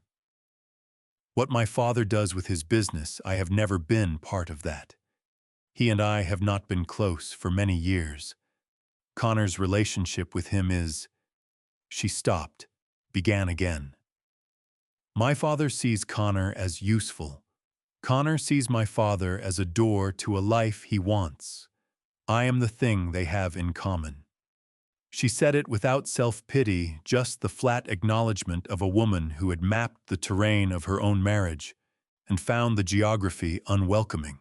I thought about what Frank had told me. Connor and Douglas Merritt meeting at the Riverside Inn. The timeline written on hotel stationery.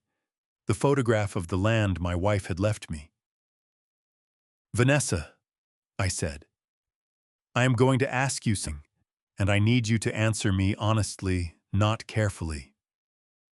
She nodded. Do you know what Connor intends to do with this property? She was quiet for long enough that the silence became its own answer. Then she said, I know he has talked about a development project, something large involving my father's company. I know the Goochland land is connected to it. Her voice thinned. I know he has talked about you not being about the situation resolving. Those were the words he used. The situation resolving. The situation resolving. My son had referred to my death as the situation resolving. I set my coffee cup down on the table carefully because my hand had developed a slight tremor that I did not want Vanessa to misread as weakness. It was not weakness. It was the particular fury of a man who has just heard something he cannot unhear, contained inside a body that has learned over 7 decades how to hold things without breaking. I'm sorry, Walter. Her voice broke on the last word, a small fracture quickly controlled. I know that is not enough. I know it doesn't fix anything. But I am sorry. I looked at my daughter-in-law across the kitchen table, a woman who had known something was wrong and had chosen not to ask. That was not innocence, but it was not the same as what Connor had done or what Douglas Merritt had engineered. It occupied its own territory, the gray, uncomfortable ground between complicity and cowardice, where most human failure actually lived. What do you want from this conversation? I said. She straightened. I want you to know that if you need me, if there is anything I can do to help you, I will. She reached into her coat pocket and set a piece of paper on the table. A phone number handwritten. This is a number Connor doesn't know about. A phone I bought last week. She met my eyes. I am not a good person in this story, Walter. I know that. But I would like to be less of a bad one. I looked at the piece of paper for a moment. Then I picked it up and put it in my shirt pocket next to Pete's folded note and Norma Collins's grocery receipt. After Vanessa left, I stood at the window and watched the silver rental car move carefully down the county road. When it was gone, I called Frank. She came, I said. A pause. How was it? I thought about Vanessa's red-rimmed eyes, her careful hands, the words, the situation resolving, hanging in the kitchen air long after she had gone. Complicated, I said. The way true things usually are. Frank came out 3 days later on a Sunday afternoon, when the sky was the flat white of January in Virginia, the kind of sky that holds snow without releasing it. He did not bring the leather briefcase this time. He brought his phone. He sat across from me at the kitchen table and set the phone face down between us for a moment before he spoke. That small gesture, the phone face down, the pause before speaking, told me he was being careful about the order in which he delivered what he had found. Norma Collins's partial plate number, he said. I ran it through a contact at the DMV office. The black Mercedes belongs to a holding company registered to Douglas Merritt's development group, so the car at the Riverside Inn was Merritt's. He paused. I went to the hotel myself on Wednesday. I spoke with a member of the housekeeping staff who recognized the photograph of Connor I showed her. She confirmed he has been renting room 214 on a recurring basis since last September. Long-term arrangement billed to a corporate account. In September, and I said. He started renting it the same month he brought me out here. Yes. Frank picked up the phone and unlocked it.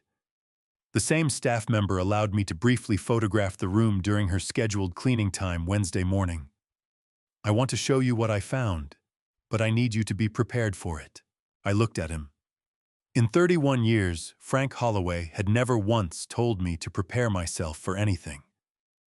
He delivered difficult information the way a surgeon delivered a diagnosis, clearly, directly, without softening, that would only delay the impact.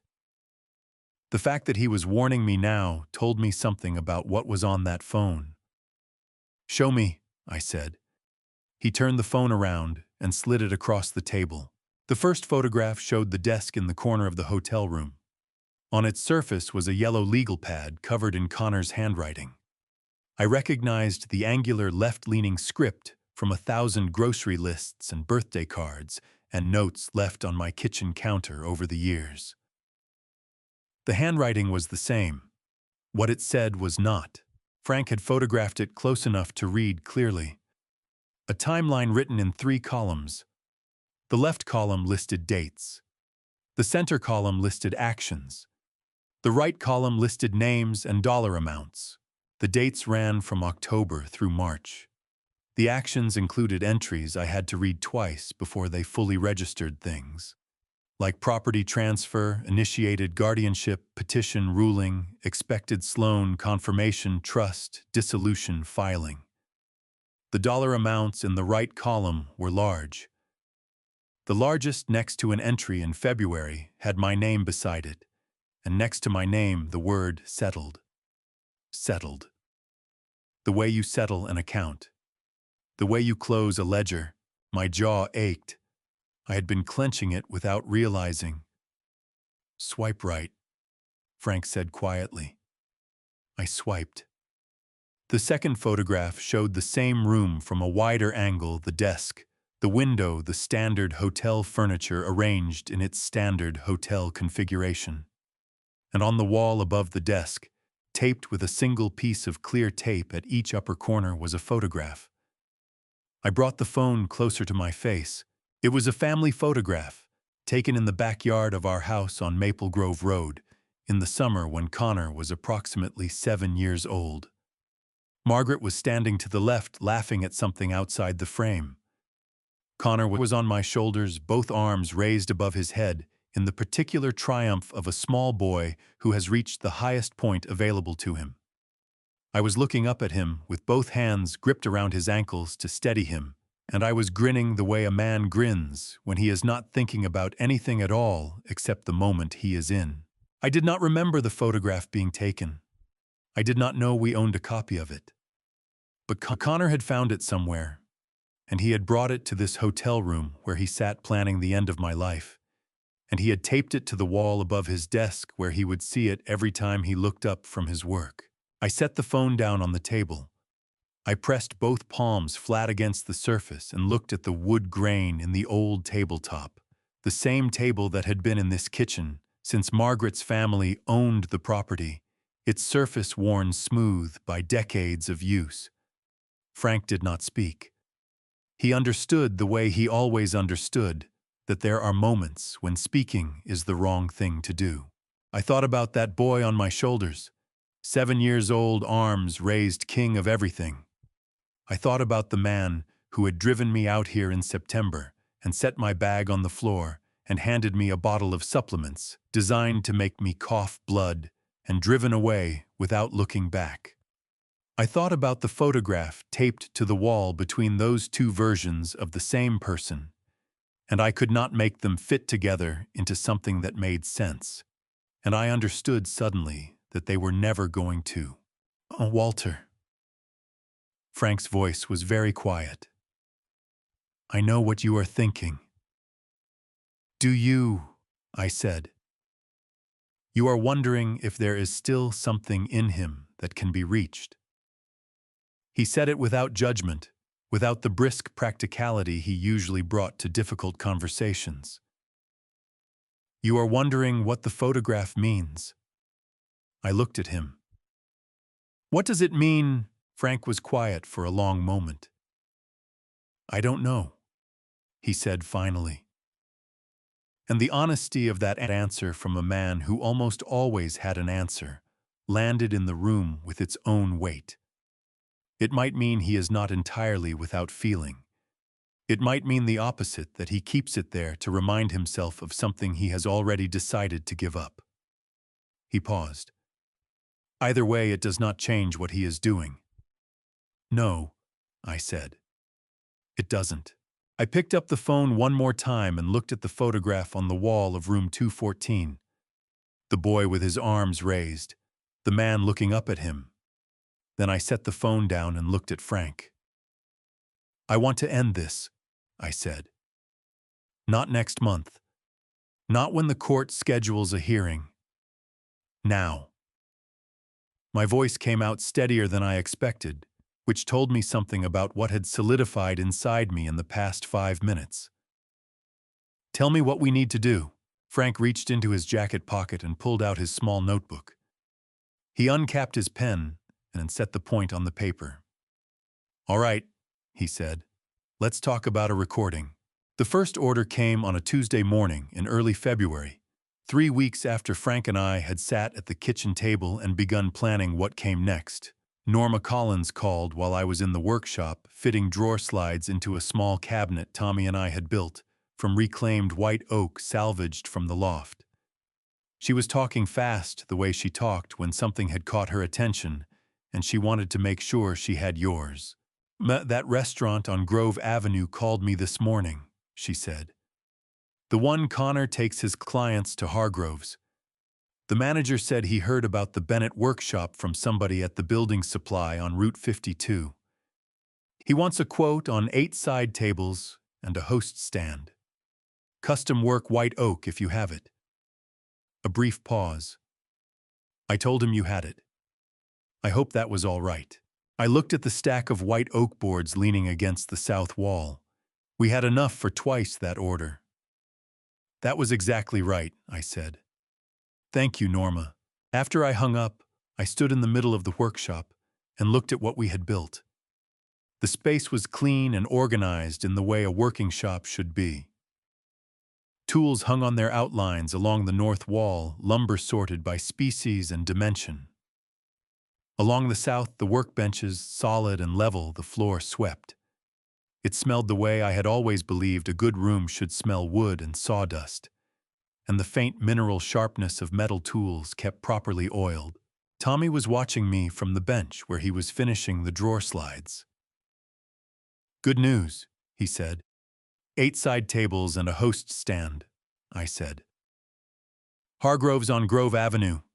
He set down his screwdriver and looked at me with an expression that was trying very hard not to be a grin and failing completely. "That's Connor's restaurant," he said. He had learned enough of the situation over the weeks of working together that the irony was not lost on him. "I know," I said. "Start pulling stock for the tables.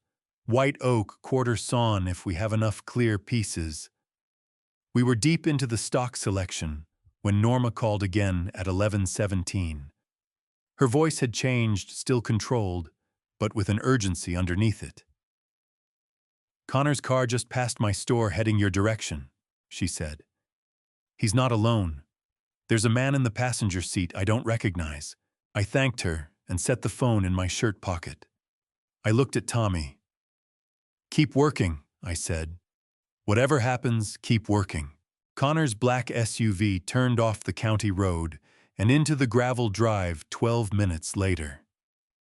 He climbed out quickly, the way a man climbs out of a car when he has been building towards something the entire drive and does not want to lose the momentum. The man from the passenger seat was younger, mid-30s, carrying a slim leather portfolio, wearing the kind of suit that said attorney without saying attorney. Connor walked to the workshop door and stopped. He looked at the space inside the tools, the lumber, the cabinet on the bench. Tommy bent over his work without looking up. Something moved across Connor's face that I had not seen there before. Not the managed frustration of the October visit, not the careful concern of his phone calls.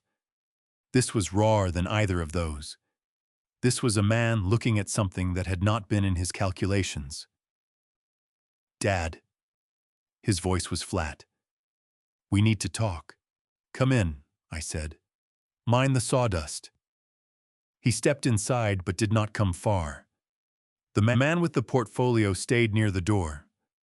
Connor looked at Tommy, who continued working with the focused indifference of someone who has been told to do exactly that. "Privately," Connor said. "This is my workshop," I said. "Tommy works here. Whatever you need to say, you can say it." His jaw tightened. He lowered his voice, but did not lower it enough. "I know you've been taking on orders. I know you've been operating a business out of this property. That is not what this arrangement was for Dad. This property is not yours to develop commercially without... It is actually," I said. "The land is held in trust for my benefit during my lifetime. My attorney has confirmed I have full right to use and improve it as I see fit. You're welcome to review the trust documents if you have questions." The color in his face changed. He had not expected that sentence, the calm of it, the specific legal knowledge behind it. His eyes moved to me with a sharpness that cut through the careful management he usually maintained. "The papers," he said. "You need to sign the papers, Dad. Today. The attorneys are here." He gestured to the man with the portfolio. "It takes 20 minutes. You sign and everything is properly arranged for when I die," I said. The word landed in the workshop the way a heavy tool lands on a concrete floor, loud, final, impossible to pretend you did not hear it. Connor's mouth opened and closed. The attorney near the door shifted his weight. Tommy set down his screwdriver without a word and picked up a different one. "I am not signing anything today," I said. "Or any other day that Connor Bennett brings an attorney to my workshop unannounced." Connor stepped forward. His voice dropped further into a register I had not heard from him before, something pressurized and stripped of the performance he had been maintaining for months. "You do not understand the position you are putting me in. There are arrangements that have been made, commitments that have been made, and if you do not cooperate with this process, then the consequences are going to be..." "Consequences for who?" The voice came from the doorway. Sheriff Dale Whitmore filled the frame broad through the shoulders in his uniform jacket. his hat in his hand. He was 63 years old and had been sheriff of Goochland County for 19 of them, and he had the particular stillness of a man who has walked into enough difficult rooms to know that the first thing you do is nothing. "Dale," I said. "Good timing." "No, Walter." He nodded at me, then looked at Connor with the mild, attentive expression he probably used on everyone until he had reason to use something else. "Afternoon. I was in the area and thought I would stop by and check on the progress out here. Quite a workshop you've built." He looked around the space appreciatively, then back at Connor. "Everything all right?" Connor looked at the sheriff, then at the attorney, then at me. The pressurized thing in his voice was gone, sealed back behind the management, but its absence left a shape in the air that everyone in the room could feel. "Fine," Connor said. "We were just finishing up." He looked at me one final time. The look lasted 2 seconds longer than it needed to. Then he turned and walked out, the attorney 2 steps behind him. I listened to the SUV start and back out of the drive. When the sound of it faded, Sheriff Whitmore put his hat back on and looked at me with the eyes of a man who had understood considerably more of that conversation than he had let on. "Walter," he said, "you want to tell me what's actually going on out here?" I looked at him for a moment. Then I picked up my pencil from the workbench and made a mark on the piece of oak I had been fitting. "Yes," I said. "I think I do. Before I reveal the shocking truth and the final confrontation next, please leave a comment with 'still here' or 999 below, so I know you're still with me. Also, please note, the story that follows includes dramatized elements crafted to highlight human lessons. If this isn't the type of content you enjoy, feel free to stop the video right here." Frank explained the legal principle to me on a Wednesday evening in late February, sitting at the kitchen table with his notebook open and his coffee going cold beside him. "Virginia is a one-party consent state," he said. "Under Virginia Code Section 19.2-62, a person may legally record any conversation to which they are a party without notifying or obtaining consent from the other participants. The recording is admissible in both civil and criminal proceedings." He looked at me over the rim of his glasses. "Which means if you record a conversation between yourself and Connor, every word he says is legally captured. He does not need to know the device is there. And if he admits to what he did," I said, "then we have his admission in his own voice on a datable recording, corroborated by the laboratory results, Dr. Owens's medical file, Pete Garner's written statement, and the documents I pulled from the circuit court." He paused. "Walter, that is not a thin case. That is a case. I had ordered a small digital voice recorder online, the kind journalists and attorneys used, no larger than a thumb drive with a battery life of 14 hours and a sensitivity range that could capture a normal conversation from across a room. It arrived in a brown envelope 3 days after I ordered it, and I had practiced with it twice, recording myself talking in the kitchen and playing it back to check the clarity.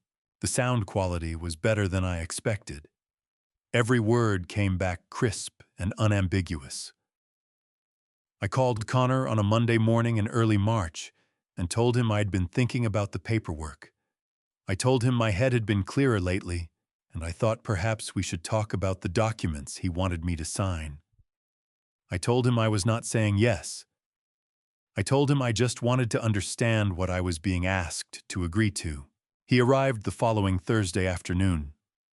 Alone, which was what I had counted on the attorney's presence last time, had cost him the moment, and Connor was too careful to repeat that specific mistake. He came in his gray wool jacket, the manila envelope under his arm, and the particular brightness in his eyes of a man who believes he is close to finishing something. I had placed the recorder in the chest pocket of my flannel shirt that morning, behind the left breast pocket flap, turned on and running before Connor's car had reached the end of the county road. Frank had confirmed the pocket placement with a test recording the previous Sunday. Every word would be captured. The device would not be seen. We sat at the kitchen table. I made coffee. I moved slowly, let my hands shake slightly when I poured. The performance had become so practiced by now that it required almost no conscious effort. Connor set the manila envelope on the table and watched me with the patient attention of a man waiting for a process to complete. "You said you wanted to understand the documents," he said. "I did," I said. "Walk me through them, in plain language." He opened the envelope and laid the papers out, explaining each one in the careful, simplified manner of a man who has rehearsed the explanation for an audience he considers limited. The durable power of attorney, a property management authorization, a document he described as a healthcare directive that contained buried in its third section language about asset liquidation in the event of terminal decline. I asked questions. Slow ones, the kind a confused elderly man asks when he is trying to follow something complex. And as he answered each one, I let the confusion on my face invite him further in, because there is nothing that loosens a careful man's tongue faster than the belief that he is the smartest person in the room and the other person cannot keep up.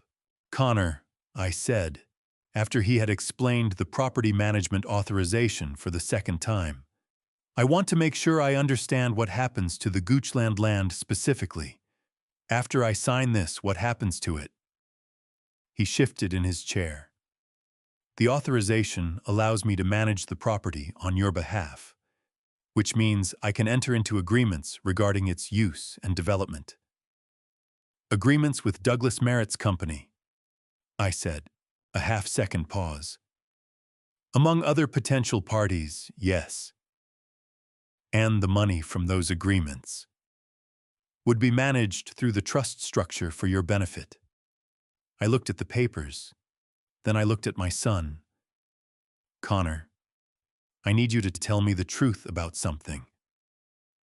I made my voice very tired, very old, the voice of a man at the end of something.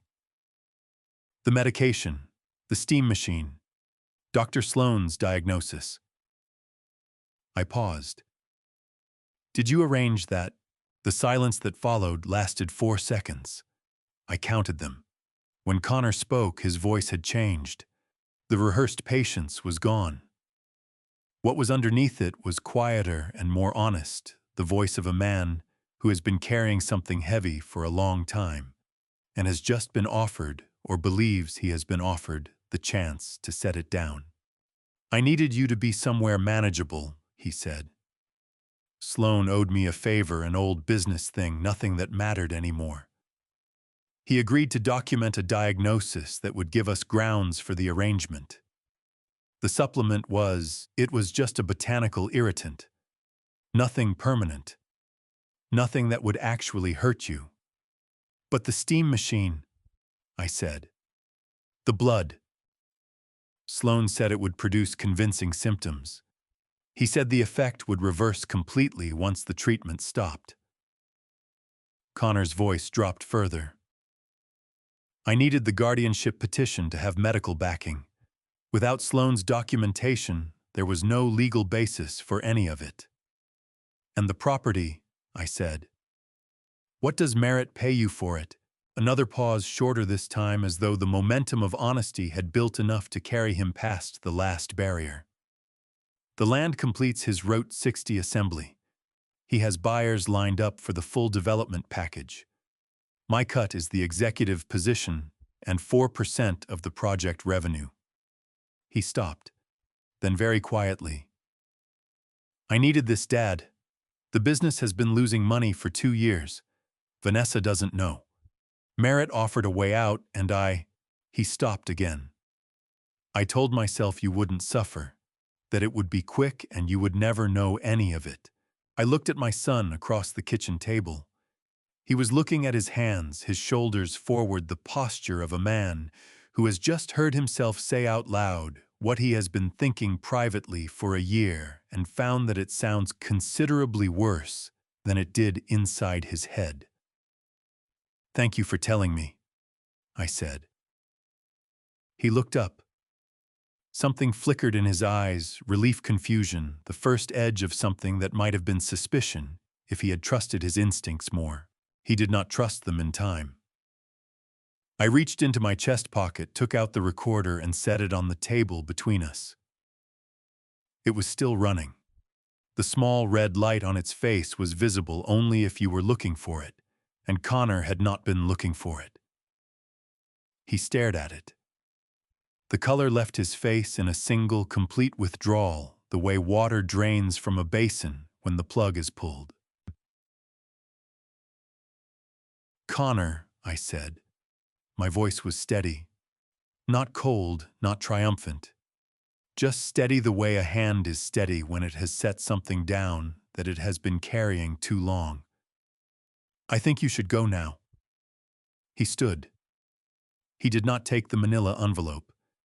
He walked to the door and opened it, and for a moment he stood in the frame with his back to me, the gray wool jacket, the January light behind him. He did not say anything. He walked out. The door closed. I sat alone at the kitchen table with the recorder between my palms and listened to the sound of his car back out of the gravel drive, for what I already knew would be the last time. Then I picked up my phone and called Frank. "It's done," I said. Frank submitted the full package to the Commonwealth's attorney office on a Monday morning in late March. The recording, the laboratory toxicology results, Dr. Owens's independent medical file, Pete Garner's written statement, the forged power of attorney documents the deed records from the circuit court and the title company report on Douglas Merritt's land acquisition history. He delivered it in the leather briefcase in person to an attorney he had known for 22 years. He called me that evening. "It's been received," he said. "They're moving on it. The Commonwealth's attorney has assigned it to a senior prosecutor. Given the elder abuse statutes and the medical fraud component, they're treating it as a priority filing." "How long?" I said. "The arrest warrants could be issued within 2 weeks. After that, timing depends on the prosecutor." A pause. "Walter, there is something else. The Merritt Group has a large event scheduled for the second week of April, a public announcement and investor dinner for the Route 60 development project. Several city council members are attending. Local press will be there." I understood immediately. The prosecutor wants to move at the event. "It is not confirmed," Frank said carefully. "But the timing would be significant. Douglas Merritt announcing a major development project to investors and press with Connor present as his designated executive at the precise moment the warrants are served." Another pause. "I want to be clear that this is the prosecutor's decision, not mine. But I was asked whether you had any objection to the timing." I looked out the kitchen window at the dark field beyond. Somewhere out there the creek was running with April snowmelt, cold and clear and indifferent to the business of human beings. "No objection," I said. The evening of April 11th was a Friday. Frank called at 6:17, just as I was finishing dinner, a simple meal Ruth had left on the porch that afternoon, covered with a dish towel the way her mother had probably taught her. I took the phone to the chair by the window and sat down and listened. "They're inside," Frank said. His voice was low, not because he was whispering, but because the situation did not call for ordinary volume. "The Merritt event is at the Dominion Club on West Franklin Street. Full house, the room holds 200, and it is at capacity. Connor is at the head table with Merritt and 2 city council members. There is a presentation underway." I looked at the field outside. The April evening was doing what April evenings did in Goochland, the last light going slowly, reluctantly, like something that did not want to leave. The workshop lights were on. Tommy had been finishing the last of the Hargrove's side tables that afternoon and had left the lights burning when he went home. "The recording is being processed now," Frank said. "The prosecutor's office had it formatted for presentation. They are playing the audio through the event system." A brief pause. "It has started." I closed my eyes. I did not need to be in that room. I had heard the recording many times in the weeks since March, listening to my own voice ask the slow, careful questions, and Connor's voice answer them, the momentum of his honesty building, until it carried him past every place where caution should have stopped him. I knew every word of it. I did not need to watch the room hear it for the first time. But I listened to Frank, who described it quietly and precisely, the way he had always described things that mattered. The recording played for 11 minutes. Frank said the room went completely still within the first 60 seconds.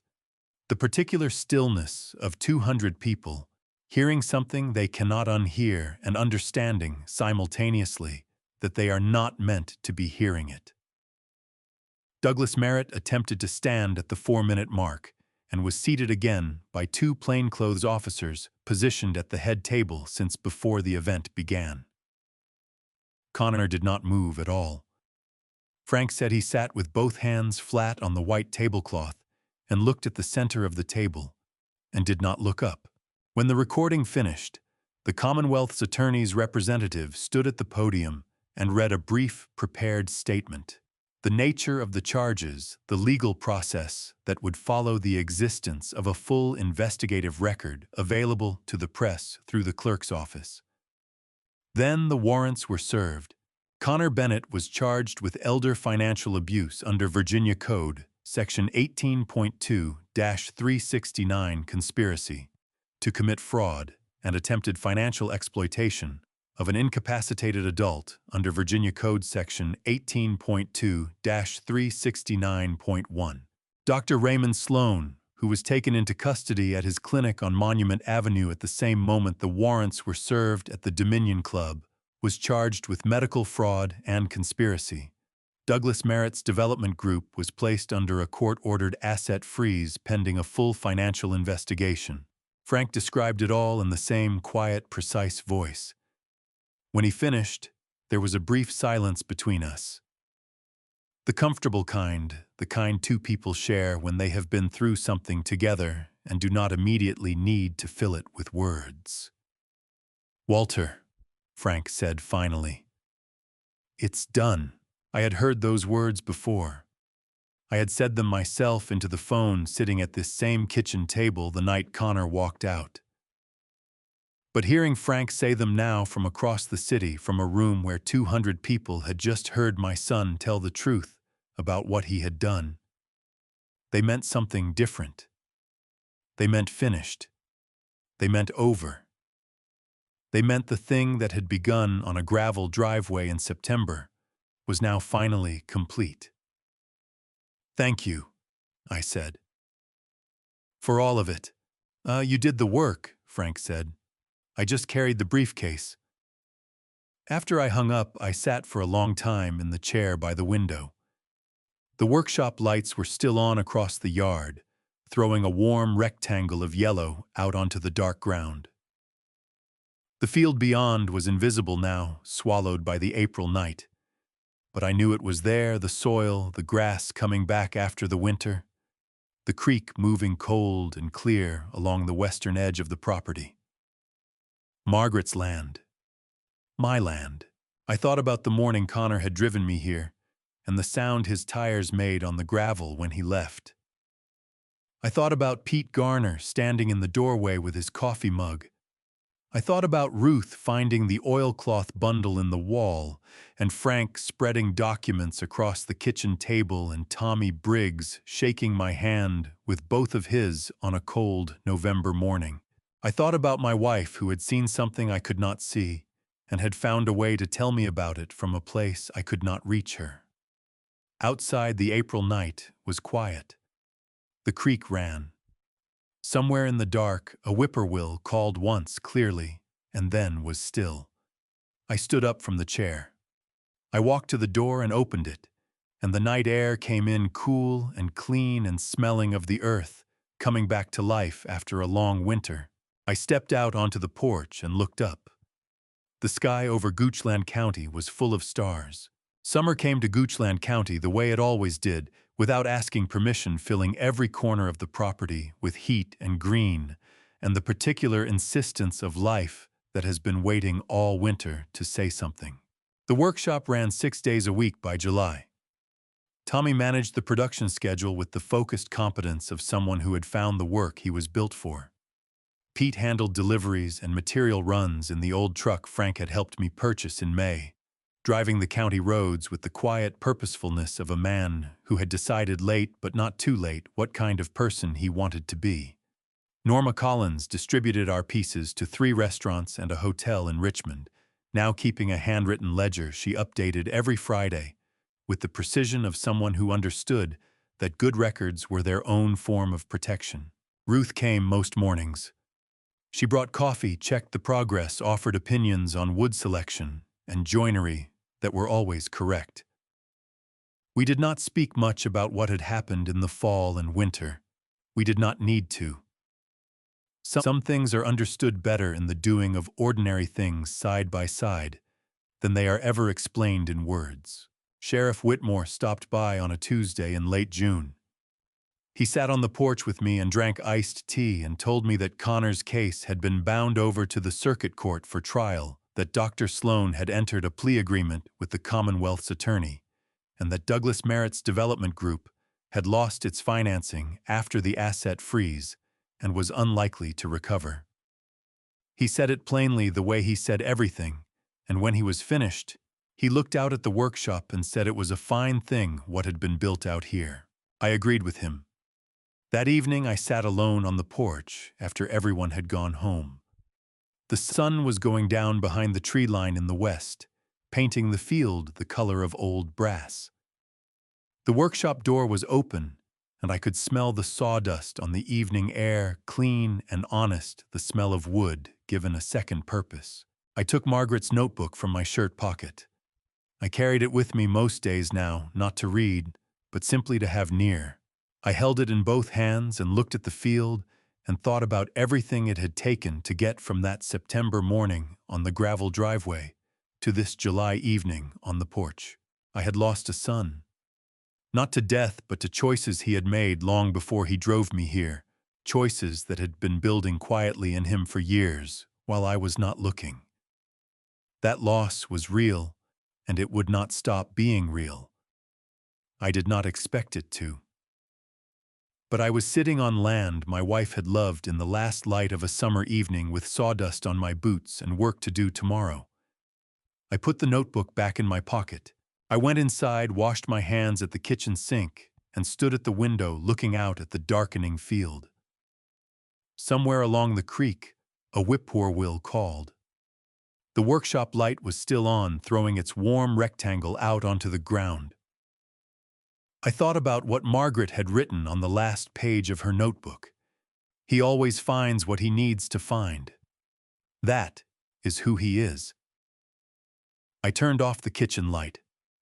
I went to bed. Tomorrow there was work to do. If this grandpa stories taught me anything, it is this: the people who hurt us most are often the ones we loved without condition. I loved my son that way, and I was wrong not to ask harder questions sooner. Do not make my mistake. Love your family, but keep your eyes open. Trust is a gift, not a debt you owe, simply because someone shares your blood. This family story is mine, but I believe pieces of it belong to many of you watching right now, fathers who gave everything, parents who were overlooked, men and women who were written off before their story was finished. I am 72 years old. I have learned that God does not abandon the ones who keep showing up to do the work. I kept showing up, and the work saved me. My personal belief: no piece of land, no inheritance, no business deal is worth the destruction of a family. But when a family is already broken by betrayal, the only honest thing left is truth. Choose truth. every time. If this grandpa's stories moved you, leave a comment below and share it with someone who needs to hear it. Subscribe so you never miss another family story like this one. Thank you sincerely for staying with me until the very end. The stories that follow contain fictional elements, crafted purely to illuminate deeper human truths, if that is not the content you are looking for. I respect your choice completely, and I hope you find exactly what speaks to your heart.